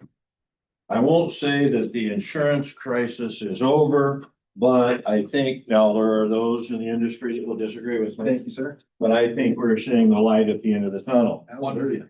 And the reason I say that is because your premium didn't go up much. And when that happens, that tells me that things are beginning to turn. Now, when it comes to the commercial things like the county is, it's beginning to turn. We're beginning to see a little light at the end of the tunnel. On the other side, on the personal line stuff, still pretty tough. But I think, you know, give it another 6 months and I'll be able to tell you what direction we're going, because we'll get through the storm season, and from there on, it's pretty good sailing the rest of the year. So we get to July 15th, things may change. But I guess first of all, since we got some new members, I'm going to go into history here for just a second, because I'm a firm believer you don't know where you're going unless you know where you've been, because history always repeats itself. But we're in what we call a hard market right now in the insurance world. And so the insurance company for the county is ICAP, which stands for Iowa Community Assurance Pool. And what that is, it's a pool of like members, so cities and counties. You actually own the Iowa Community Assurance Pool as a member. And being as such, you get, you're not paying for insurance company profits, because you are the insurance company. And the reason this was developed or put together in 1986 is because we had a horrible hard market, and counties and cities were going to go without insurance because they couldn't purchase it anyplace. So let's say 6 or 7 years ago, you had 5 or 6 carriers that would write municipal type business. Today, there are 2. And one of them, of course, you're insured with, which is ICAP. So that is how ICAP developed, and you own it. In my opinion, it is the best organization that you can be with. And the reason for it is they're dedicated to municipal businesses only. In fact, the CRIMS board, which is a group of retired insurance guys, you know, old insurance guys are like old attorneys. You just can't give it up. You just die. And so You're not wrong. the CRIMS board sits around and reads forms to make sure that you're on the cutting edge and get the best available product. So that's why I say ICAP for counties and cities is really, really good. So, but anyway, you've got a summary in front of you. And if you wanted to read the whole thing, it's about 400 and some pages long. And after the renewal's done, we could give all of you a copy of that. So those sleepless nights, you could read it and it would put you to sleep. But anyway, because the inflation rider on buildings and contents is only 2%, your real property and contents only went up $839,389, which is an even 2% increase. And so then as we slide on down to unscheduled miscellaneous property, we've got $10,973,477, and unscheduled miscellaneous property, $254,576. And those schedules are included back in there. And if you see anything that, you know, looks a little odd or maybe shouldn't be there, let us know, because there is a large, so there's lots of changes every year. Let's just put it that way. And crime coverage, we've got $50,000 crime coverage on this policy, but we also have a bond for $50,000 blanket, which is all employees. And then, of course, on the treasurer, we have an excess of $50,000 over the treasurer for a total of $100,000. Workers' compensation, there's not a lot we can do about workers' compensation, but give your safety people a good pat on the back, because the experience mod went from 0.95 this year down to 0.84. So that is 11% decrease. And even though payroll is up to 6,920,408, which is up from 6,511,900. Your premium is down considerably, which I'll explain that when we get to the premium section. Automobiles, of course, we just endorse them on and off, and with ICAP, after your policy renews July 1 and you take delivery of a new vehicle on July 2, there is no premium that is added for adding that vehicle. But the reverse is true. If you take off a vehicle, there's no premium refund. But we do need to be notified on all vehicles because we have to add them on and keep things up to date. We've got your governmental liability, and one thing about ICAP, all liability, whether it's auto liability, general liability, public officials, law enforcement liability, it is a $10 million limit of liability per occurrence. And unlike the standard insurance carrier, again, a little information for the new people on the board, is that ICAP does not have an aggregate. What an aggregate means is from July 1 to July 1, you have a $10 million limit. Once it's gone, it's gone. Well, the aggregate limit is not ICAP does not have an aggregate limit. It is a per occurrence. So you could have a $10 million claim every day till you break the company. So the little difference there on the liability limits and occurrence limit as compared to a standard carrier. We've got public officials wrongful acts. That's a little different than general liability in that it's not caused by an accident, that somebody fell off of a curb or jumped off of a retaining wall. Public officials wrongful acts are for the decisions that you made that someone feels that they had a financial loss or you devalued their property, whatever the case might be. So it protects you as an elected official. It'll also protect you as a past official, and it protects the future officials. Because a lot of times things are, somebody's off the board before we ever know that the claim is made. We have law enforcement liability for the sheriff's department, dispatchers, jailers, etc., plus a $250,000 limit of liability for cyber liability. Then if we go to the premium section, you know, we can look at all the differences, but the big difference is your workers' compensation. Last year, your premium for work comp was $87,515.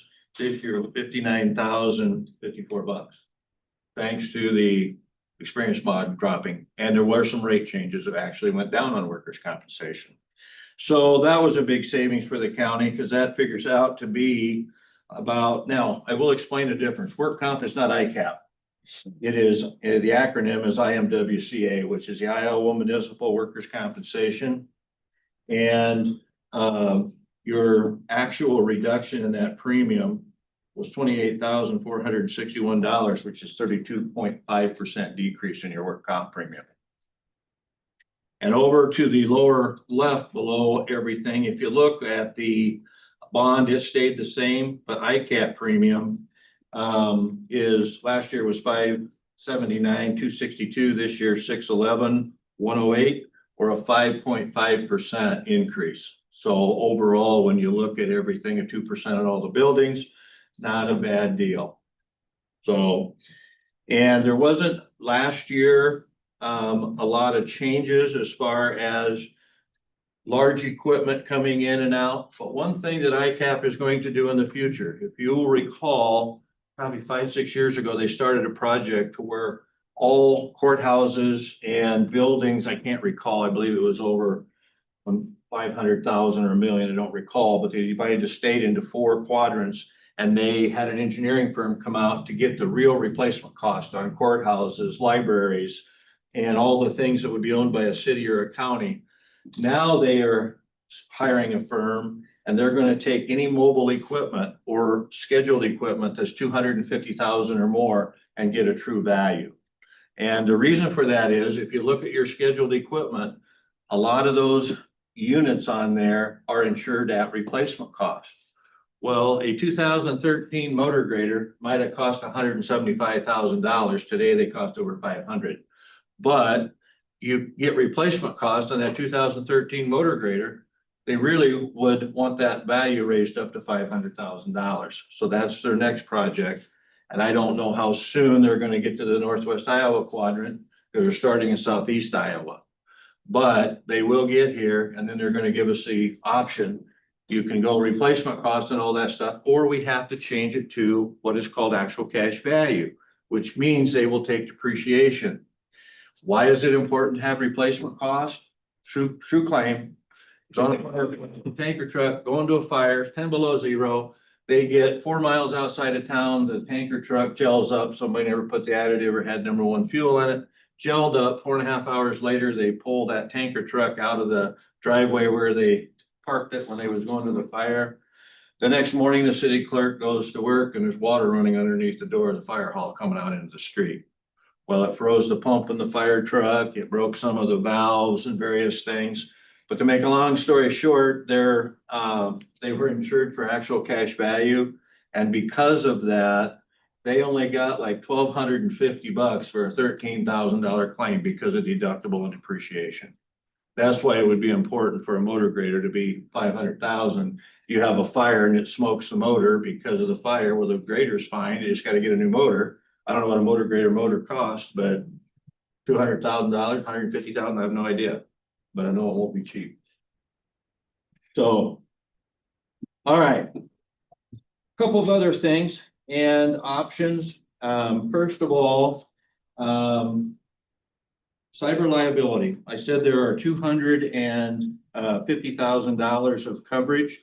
And for that, you're paying $4,707 for that coverage. But, you know, with the county and all of the information that would be stored in your computer that could potentially be subject to a cyber attack or a breach, you can buy an additional or buy up to $1 million, which is going to cost an additional $6,233. And that is strictly optional. You don't have to buy it. And so that would increase your ICAP premium by the $6,232 should you decide to elect the $1 million limit. And that is attached, that optional quote is attached, I believe.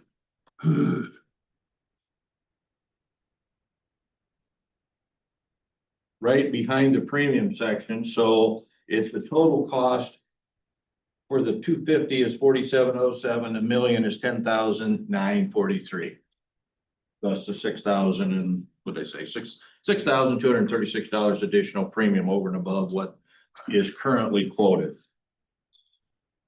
The other option or the other thing that I want to discuss, and it is an enhancement, is there's also a wind and hail deductible form attached back there as well. And the reinsurance carrier, which is the insurance for the insurance carrier, has required on just about all policies, whether it's a home or whether it's a commercial, but they're liking to go high deductibles or a percentage of insured value deductible. So what ICAP did is they went and said, okay, we've got these large entities and when you have a wind and hail deductible, it includes everything. So your physical damage value of all your mobile equipment, all your autos, all your buildings, all your contents, all of your electronic data processing stuff, the county has $62,384,773 of total value in those areas. So your maximum 2% deductible in the event of a tornado, although unlikely you're not going to lose because your locations are spread out, but potentially your maximum deductible for any one occurrence could be $1,247,695. Well, what they did is they went and said, now we got to cap that because that's just in many of our accounts, that's just, you know, not tolerable. So you note there that you are setting between the 50 million and the $100 million mark. Your maximum deductible per occurrence has been capped at $300,000. That right there is a huge savings. So even though it's highly unlikely, but if it happens, we're glad that that 300,000 caps in there max. So.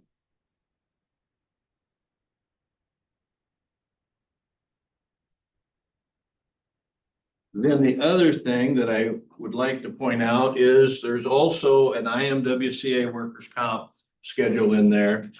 And IMWCA, in my opinion, is one of the greatest work comp things for a county or a city. Because you notice over there below where it's got all the classifications of the work comp codes, it's got your IMWCA discounted. Because you've been with IMWCA, well, I've been doing accounting for 25 years, so you've got a longevity credit of 8%, you've got a loss experience credit of 16%, and a large premium discount 11%. So IMWCA is discounting your rate 35%. Plus, then you throw on that your experience mod is 84, you got a 16% there. So the only way that you can control your insurance premiums is work comp. And that's by preaching safety, preaching safety, preaching safety, even though you're hearing it, but it must work because you're there. You're one of the lowest experience mods in most entities, so.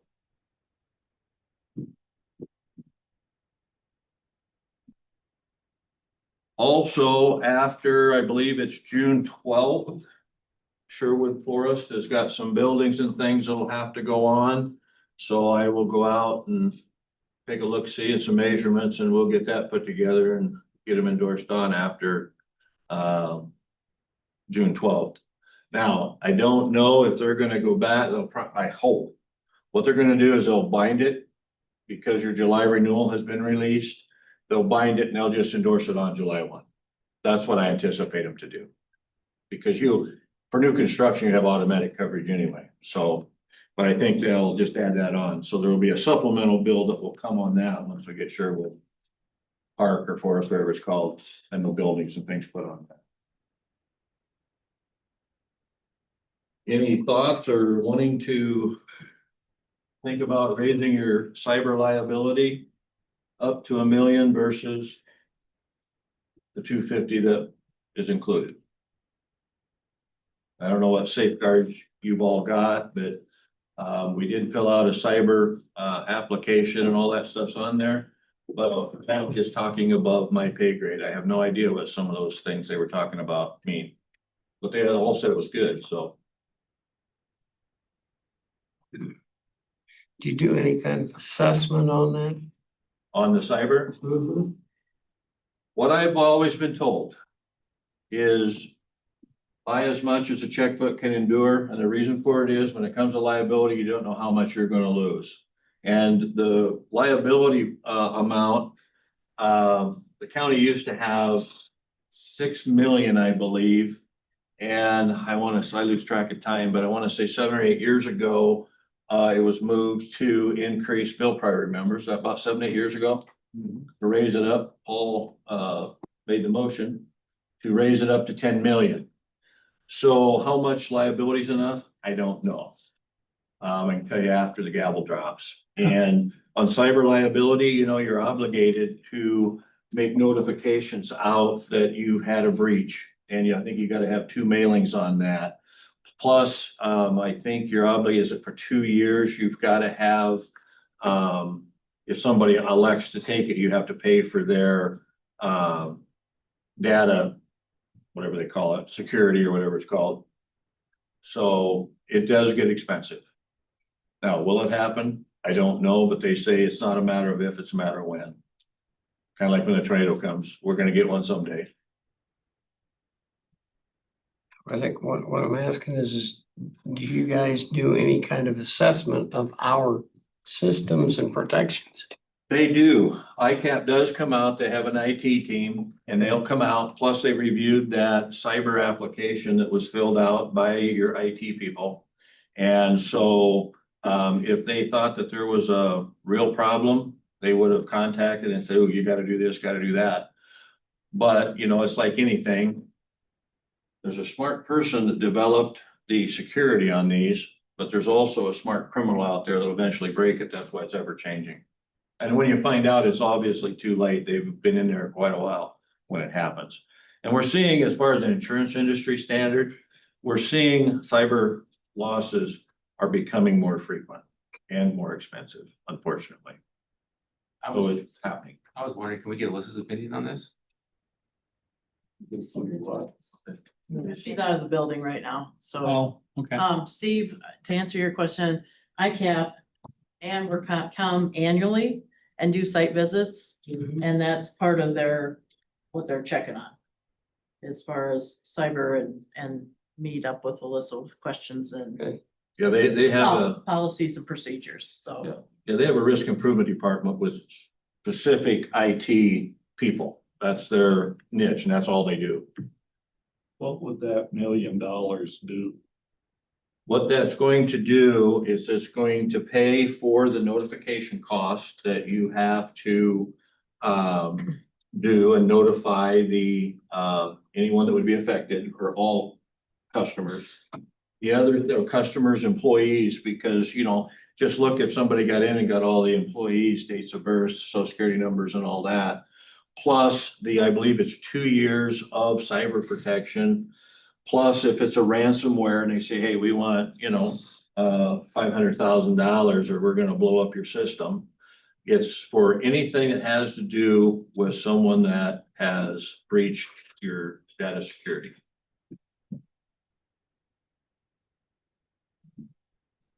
Makes sense to me, because these hackers are getting pretty smart. This is something. we And have to I'm decide not on sure now. $1 million would cover. It would, it would, that's a sad thing. Just the 6+ years that I've been on the board, the increase in things that everyone does on the internet, have quadrupled at least. And the more you do that, the higher your exposure level is. Yeah. So.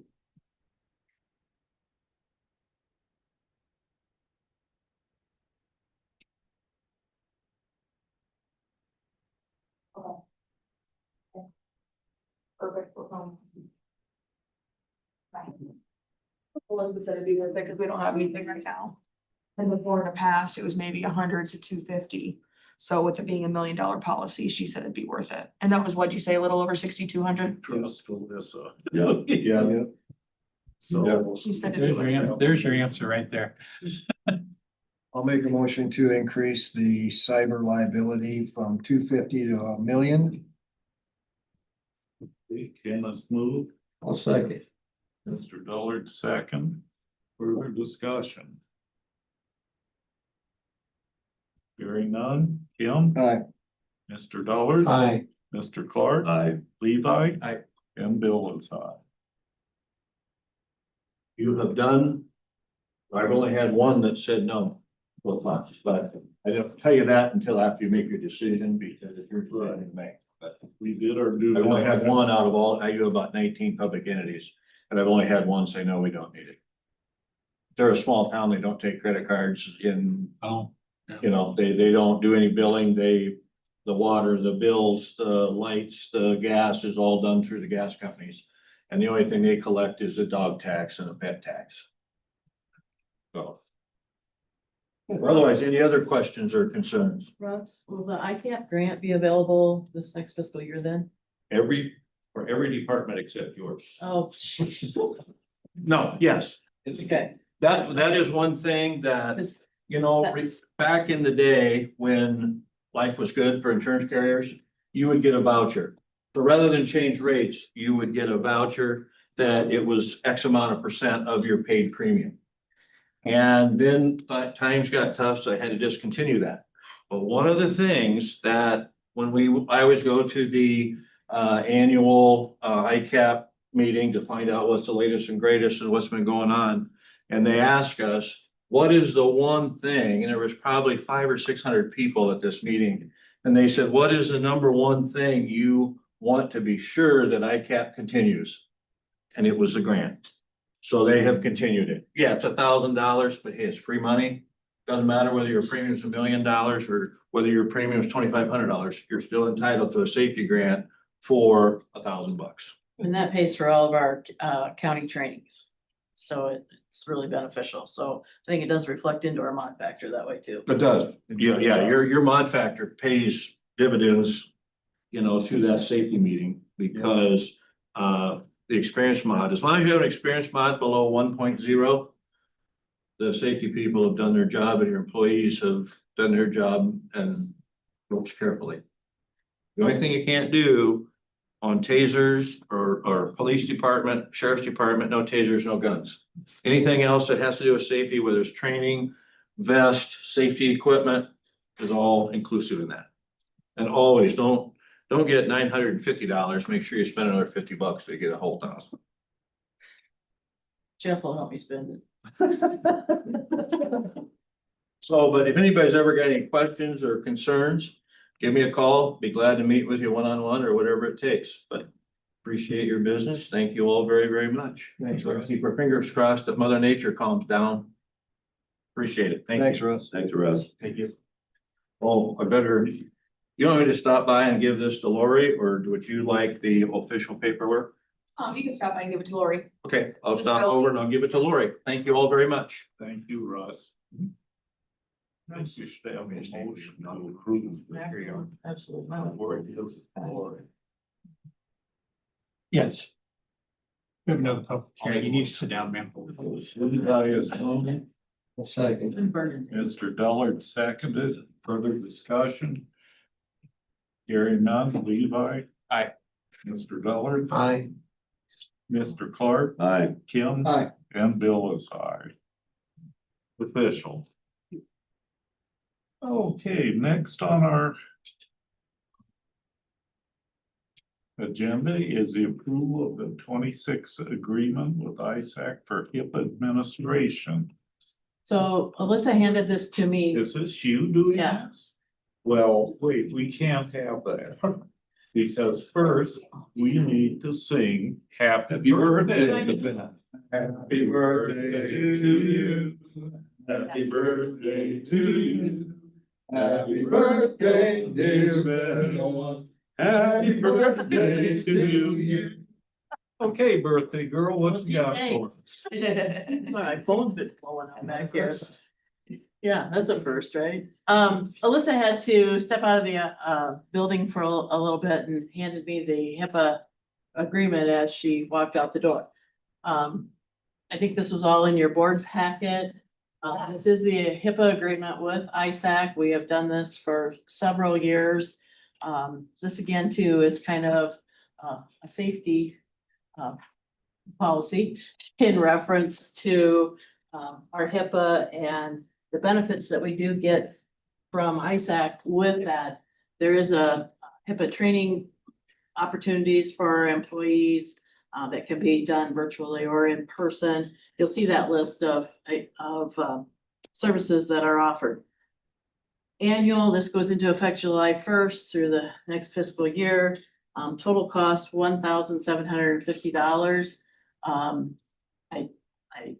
would say that it's probably a cheap policy in reference to this. I know there are entities that choose not to use ISAC with this, and it's well over $20,000 for their coverage. So the agreement, I understand, was in your packet. If there's any questions, comments, it's pretty standard as it's been in the past, although the price is a little different, so.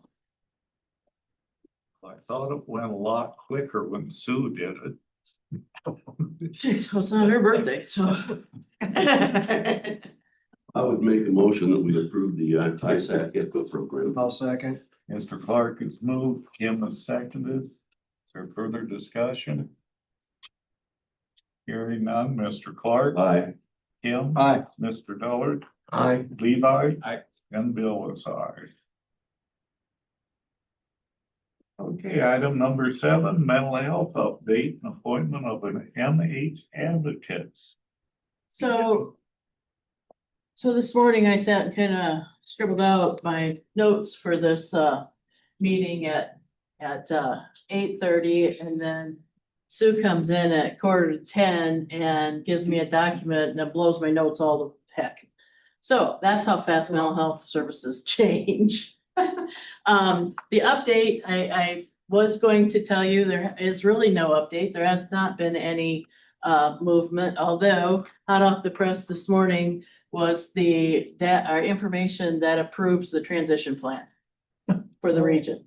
Finally. So the state, as you remember from our previous discussion, each mental health region was to provide the transition plan. It was due April 1. We were promised we would have the answer in a couple weeks. Well, it happened today. So our regional transition plan has been approved. We will take this to the governance board at the June 24th meeting for the governance board approval, and then come back to you for purposes of dissolution of the region. So more to come. That is an update. The only other update that I can give you in reference to the statewide transition is the ASSO. You guys remember the ASSO? It has issued some contracts out to crisis providers. So those contracts went out last week, and they are beginning to cultivate and get their services and rates in place for our providers. We are, 20 days away from this beginning. On the DAP side, or the access points, the training has been going on a statewide basis. We had another town hall meeting last night, and I think it's but the DAP side of the system is boots on the ground and pretty much almost ready to roll. So with that being said, then there is some local or county business that needs to be attended, and that's the other piece of why I'm standing in front of you today. Time is of the essence, I think. We're getting down to the wire, and the thing that needs to be discussed this morning is the mental health advocate piece of it. The Board of Supervisors of each county has a duty to appoint a mental health advocate per code. As you remember, when we took care of starting the dissolution of the Sioux Rivers region, you had appointed that advocate through the region. Well, the region is no longer, so therefore it comes back to you for that reappointment. The duties of the mental health advocate, for those of you that need some light reading, can be found in the 229 of the code. And I'll just give you a couple brief sentences of what that summarizes is. The advocate represents the interests of the individuals in an involuntary hospitalization for purposes of mental health. And again, this is all in code, and it's also in your Board of Supervisors code that you shall appoint. So it's referenced a couple different areas. It does state in there that the mental health advocate is hired by the county Board of Supervisors and is a county employee and must follow all of the county guidelines, records, and rules and so forth. It is not a governmental court position, okay? That does get misconstrued sometimes. Again, all those responsibilities are laid out in that 229. Dickinson County currently right now, today, and this changes daily, has about 38 clients that receive this service. And this is just in Dickinson County. Our thought process was it makes sense to add this position with the county and have that in-house in order to be able to serve the residents of Dickinson County and not outsource this. We've also learned that the new ASSO is actually responsible for the reimbursement of the cost of the advocate and the services. So the time, whatever it would take to facilitate meeting the needs of those clients. Now, the disclaimer is on this is that's what we've been told, but we don't know the rules of it yet. We don't know what the cost reimbursement rate is, but we have been assured that those costs will be covered because those work costs covered under the mental health regions in the past. We are to be receiving that information either next week or the following week as to how we bill and get that reimbursement. So I can keep you up to date on that. I think there's a sense of urgency with this appointment because we need to transition clients in this county and all of our regional counties. This is kind of a vulnerable population that we serve, high needs, and they need an advocate, someone to be their liaison and to act on their behalfs or questions, answers, and act as that liaison to any court involvement. With that being said, I'd like to propose to you today that Sue be appointed as the Dickinson County Advocate. Obviously employed by the county, already has the history, the know-how of the mental health system, relationships. Many have been built already with attorneys, courts, clients, understanding of the changing mental health system, and has that understanding of the involuntary hospitalization. So that. I'll give her Bill. I don't think we can underestimate how important in-house is for this. Right now, the mental health advocate is not here in the building. And when we need the mental health advocate, we need that person now, as Sue knows. And because the fire is usually big and blazing and we need somebody in-house to address it as fast as we can. So I think this is a fantastic appointment. I'll make a motion. Kim has moved to appoint Sue, our mental health advocate. I'll second. Mr. Clark is seconded. Further discussion? Is this gonna be too much to put on your plate? This sounds like a big job to just throw on your. No, it'll be okay. I'm losing some of my regional duties, so I'm shuffling, kind of just replacing that. And like Beth was saying, Sue knows a good portion of this clientele already. So she's worked with them before. Sure, I just didn't wanna like put too much, give you too much to do. I don't sleep, it's fine. No, it'll be all right. You should have walked in our shoes for the last. True story. Anything else? Hearing nothing, Kim? Aye. Mr. Clark? Aye. Levi? Aye. Mr. Dollard? Aye. And Bill is aye. Thank you, Ted. Thank you. Thanks, Beth. Thanks, Sue. Hey, Beth. Okay, we are now down to item number 10, the approval of the May 27th board meeting minutes. Motion to approve. Second. Mr. Clark moves. Mr. Dullard seconds. Further discussion? Hearing none, Mr. Clark. Aye. Mr. Dullard. Aye. Kim. Aye. Levi. Aye. And Bill is aye. Item number 11 is the approval of claim. Anything amiss on those? Ramadan.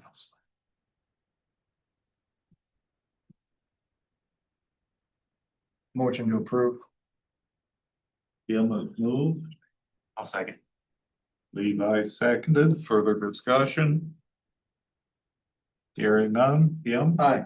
Levi. Aye. Mr. Clark. Aye. Mr. Dullard. Aye. And Bill is aye. Item number 12 is approval of drainage claims, and we do have those this week.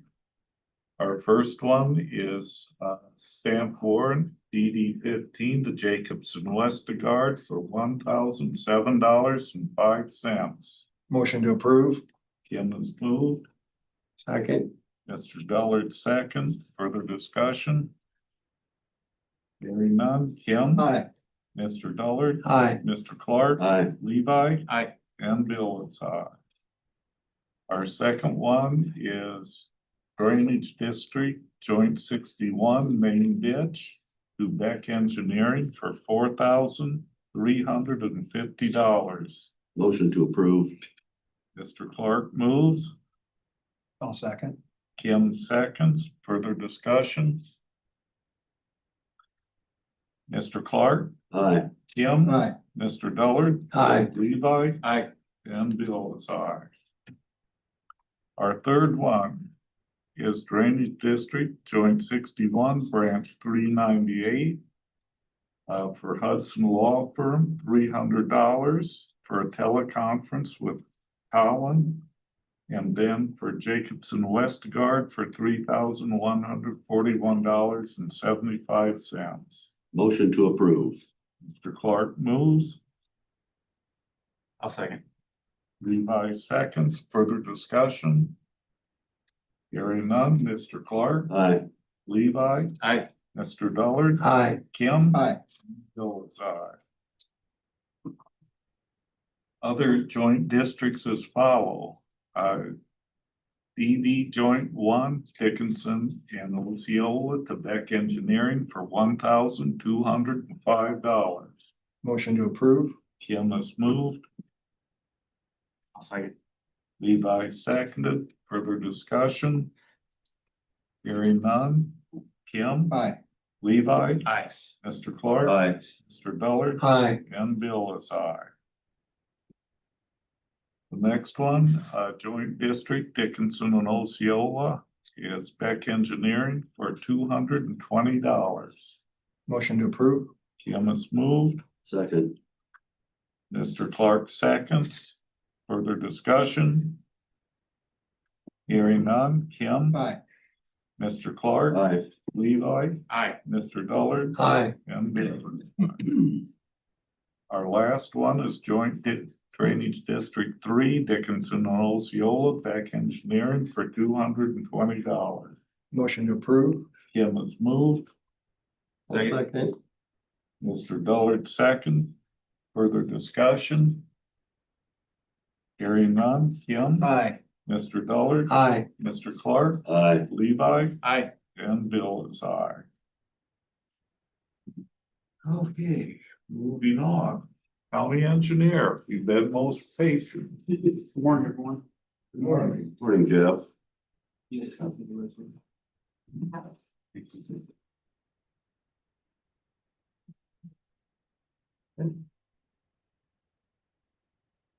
Thank you, sir. You the man.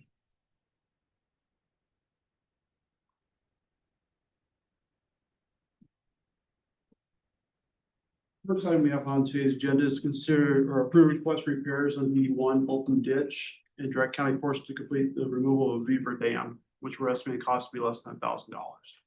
Motion to approve. Mr. Clark moves, Second. Mr. Dullard seconds, further discussion.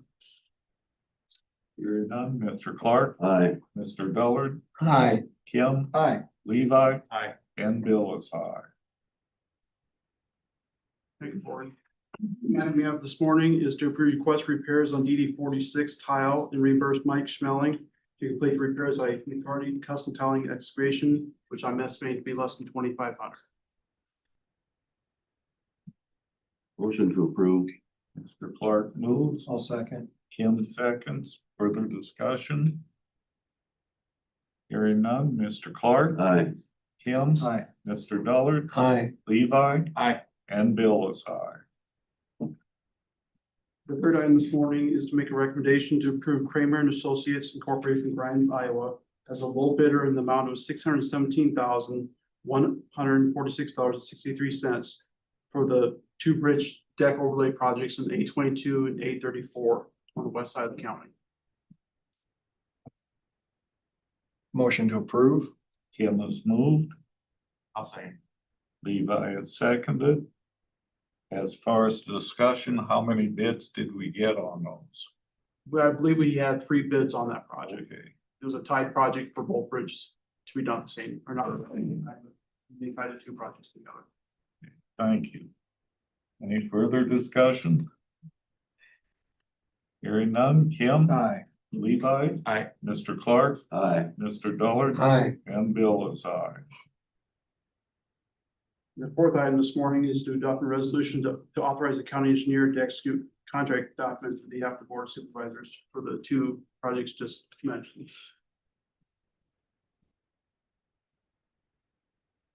Do we have that resolution?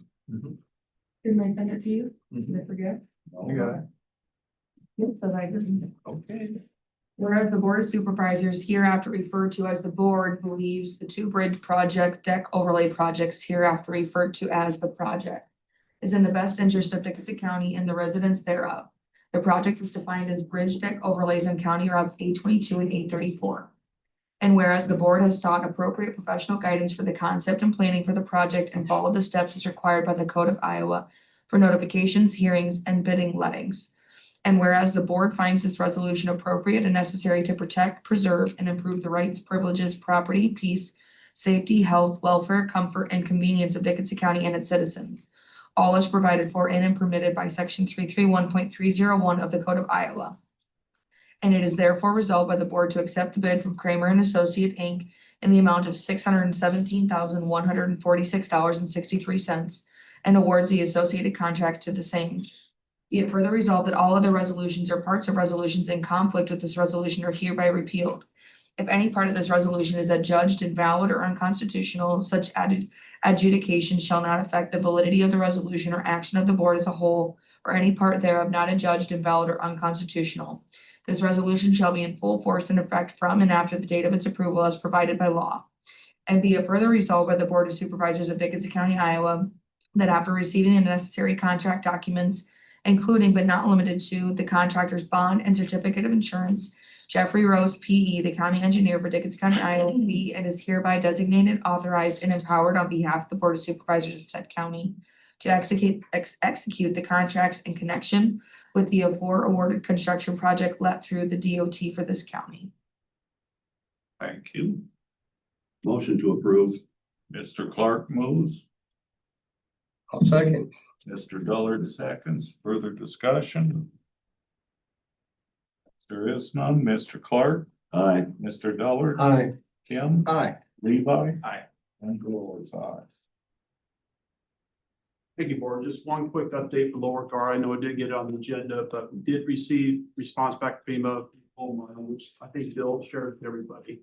So our next step is to get a task force together to discuss the updates. So that if things have been close to a year since they had a task force meeting, and then to prepare the final plans for you guys to approve. Thanks. How soon can we do bids? I will say probably within the next 4 to 6 weeks. I think it'd be best to get this task force meeting put together so everybody downstream is up to date, what's going on. They understand what's going to happen before we actually approve plans. Steve,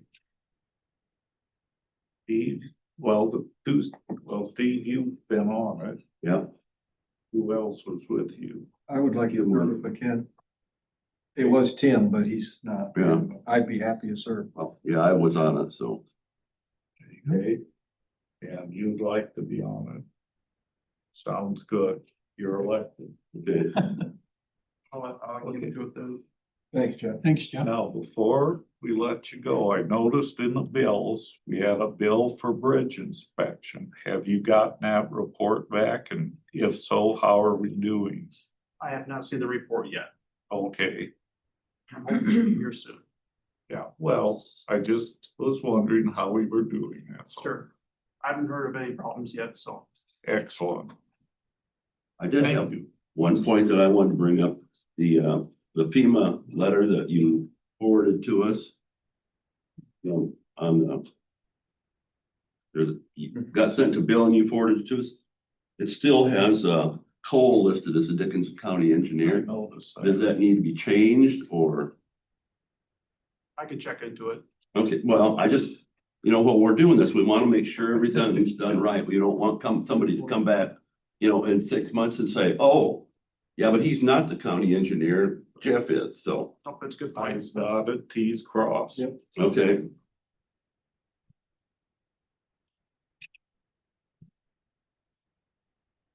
Anything else? Thanks. That's it for Thank you, me. board. Thank you, Yeah. Jeff. Thanks, Jeff. Okay. Item number 14, we need to set a public hearing time and date for DD 25 branch 48-9 repair. July 22nd at 9 a.m. July 22nd, 9 a.m. Okay. Number 15, we have an You want to amendment. approve that? Motion to approve. I'll second. Creamers, right. Okay, Mr. Clark has moved, Kim a second, further discussion. Hearing none, Mr. Clark, Aye. Kim, Aye. Mr. Dullard, Aye. Levi, Aye. and Bill is aye. Now, how about this June 24th one? Oh, never mind. That got approved already. All right, now, item number 15, amendment to the maintenance contract. What that is Lisa came to me and the named entity in our contract, what's your name now on your LLC? Dickinson County Cleaning and Maintenance. Okay, so the amendment is just changing it to the name that she operates under in the LLC. Nothing else has changed. Terms and conditions all stay completely the same. Lisa and her crew will continue to basically work around the clock to take care of us. Anybody that drives by here on the weekend can see they're here like every day. So that's all this is, changing it to Dickinson County Maintenance LLC. That's it. The only thing I noticed in, you use the pronoun he instead of he/she. Let's move forward, Sarah Chairman. You What's okay with that? that? Are you okay with just moving forward? Well, I am, but I think she should be represented in the contract. I don't think she cared. Okay, we're only gonna pay Heath then. My God. Motion to approve. Okay, Kim has moved, I'll second.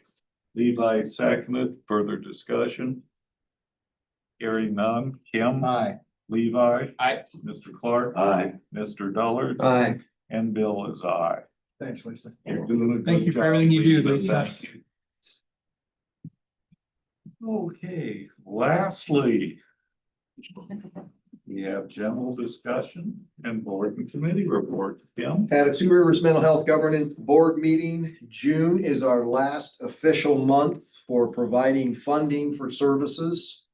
But our board will meet through July, as you heard from Beth this morning, to make sure that all financial matters are taken care of. The transition is slow, but we will not lose service to anybody. It's just That's a matter of the paperwork. At a recycling meeting, our regional collection center has been busy, lots of trees. Charles says they're getting tons and tons of trees, and I believe this week they are grinding those trees. And there's an excess large quantity of wood chips available. And so they're looking for places that need those. The landfill has been busy, and the new cardboard recycling is really going well. Those bins are full. So that's going well and moving forward. My Silver Lake improvement meeting was canceled this morning with no really new things going on, so that isn't all bad news either. And I also had a number of conversations with farmers about our drainage districts that we talked about this morning. That was mostly what I had. Okay, sounds good, Mr. Dullard. Sir, after our meeting on the 27th, I went over to talk to Jason at the UDMO to see if we can get something started on making distribution on those weeks that they're closed. Go a little smoother. Those all line up with our church, and we're gonna discuss that again this afternoon at the Hunger Coalition meeting. On the 29th, I attended the recycling commission with Kim. On the 5th, I aided unloading the food truck at our church. And late in the afternoon, Mr. Marquardt, Megan Cardell, and I met with Mr. Anderson for the at the IGLS office building. It was a good introductory training type meeting, and as yet we've not set the date for the next meeting, and Mr. Anderson will attempt to get the trustees at the next meeting, and that's about all I have. That's enough. Mr. Clark. On June 5th, I met with Megan Cardell, Lori Peterson, Tim Oswald, and discussed TIF and some of the ways that the county may put it to use to help encourage future development. There are a lot of different ways to do TIFs. I'm not going to go into it all right now at, being the late hour. We're going to check into some blighted area determinations. and blighted area can be determined a lot of ways. You know, underserved as far as sewer can be considered blighted because the sewer is not available. Underserved because of access can, you know, so we're gonna explore some of that. There's good, you know, gonna have to be some more engineering done on it. Mr. Oswald has agreed to talk anytime we want to, and so it's just some things we're gonna have to put together before we come to the whole full board with more information. On the 6th of June, the Taxpayers Association held their annual meeting. Rob Sands was there as the main speaker. A lot of interesting things said. Last night, I did the Conservation Foundation. They had a very minimal agenda last night. They approved a few bills, minimal bills that are kind of come along every month. Probably the biggest one was they ordered T-shirts for the kids that go for their camp projects this summer. So we did that. Upcoming, the monthly meeting of the taxpayers is on the 11th. The Conservation Board is tomorrow night. I'm meeting with some individual people from the Taxpayers Association on the 12th. We're touring the county conservation areas also on the 12th. P&Z is on the 16th, and OPA's annual meeting, Oakwood Protective Association, is on the 20th, and I have a ES board meeting on the 20th. Megan's on her way. She told me. Oh, okay. I think that meeting got moved to the 12th, didn't it? Didn't Lee send out an I email? think they're still gonna do a tour, but they're not doing The conservation, this is a conservation area. But you're right. The conservation board members, if they haven't been to some of the different areas. Yeah. Our meeting did get moved. It's a tour for the board members. And I suppose any of you want to go along, but we're gonna tour all the different, or try to get as many as we can between 10 and 2 to see the different areas that the conservation board is working with. Levi.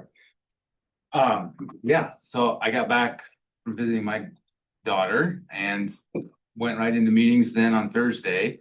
My ECI meeting got moved. There was a conflict with the president and the rescheduled time. I was not able to make work with my schedule. So I missed that on Thursday. I got moved to Friday. But I did do, as Mr. Dellard said, and I went with Megan to meet with Mr. Anderson about the sanitation that we had talked about the previous meeting. I also went and listened to on Friday, Rob Sand at the Taxpayers Association.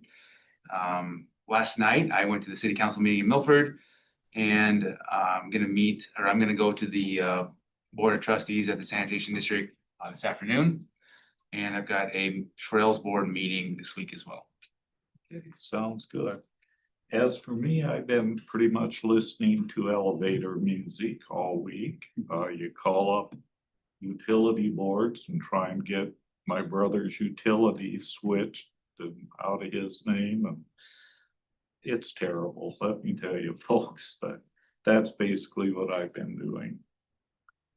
We have presents in the back of the room. Do you have something to add? Oh, Steve asked me to be here and I got waylaid, so I was running. So I just said that we met with Tim Oswald and Lori, and Tim gave us some new options that maybe we can explore for incorporating TIF in blighted areas, and what different blighted areas we would be considered, and how to enlarge a TIF area. So if you got anything to add to that, because I know we're gonna have to meet more. Well, I took a lot of that information because then later that day, I met with Levi and Dellard with Anderson down at the sanitary district. So it was a really good lead-in. Like we said, we've got some options and they're open to, or at least Anderson was at this point, open to some different strategies. Because obviously they have their 5, 10, 30-year plan.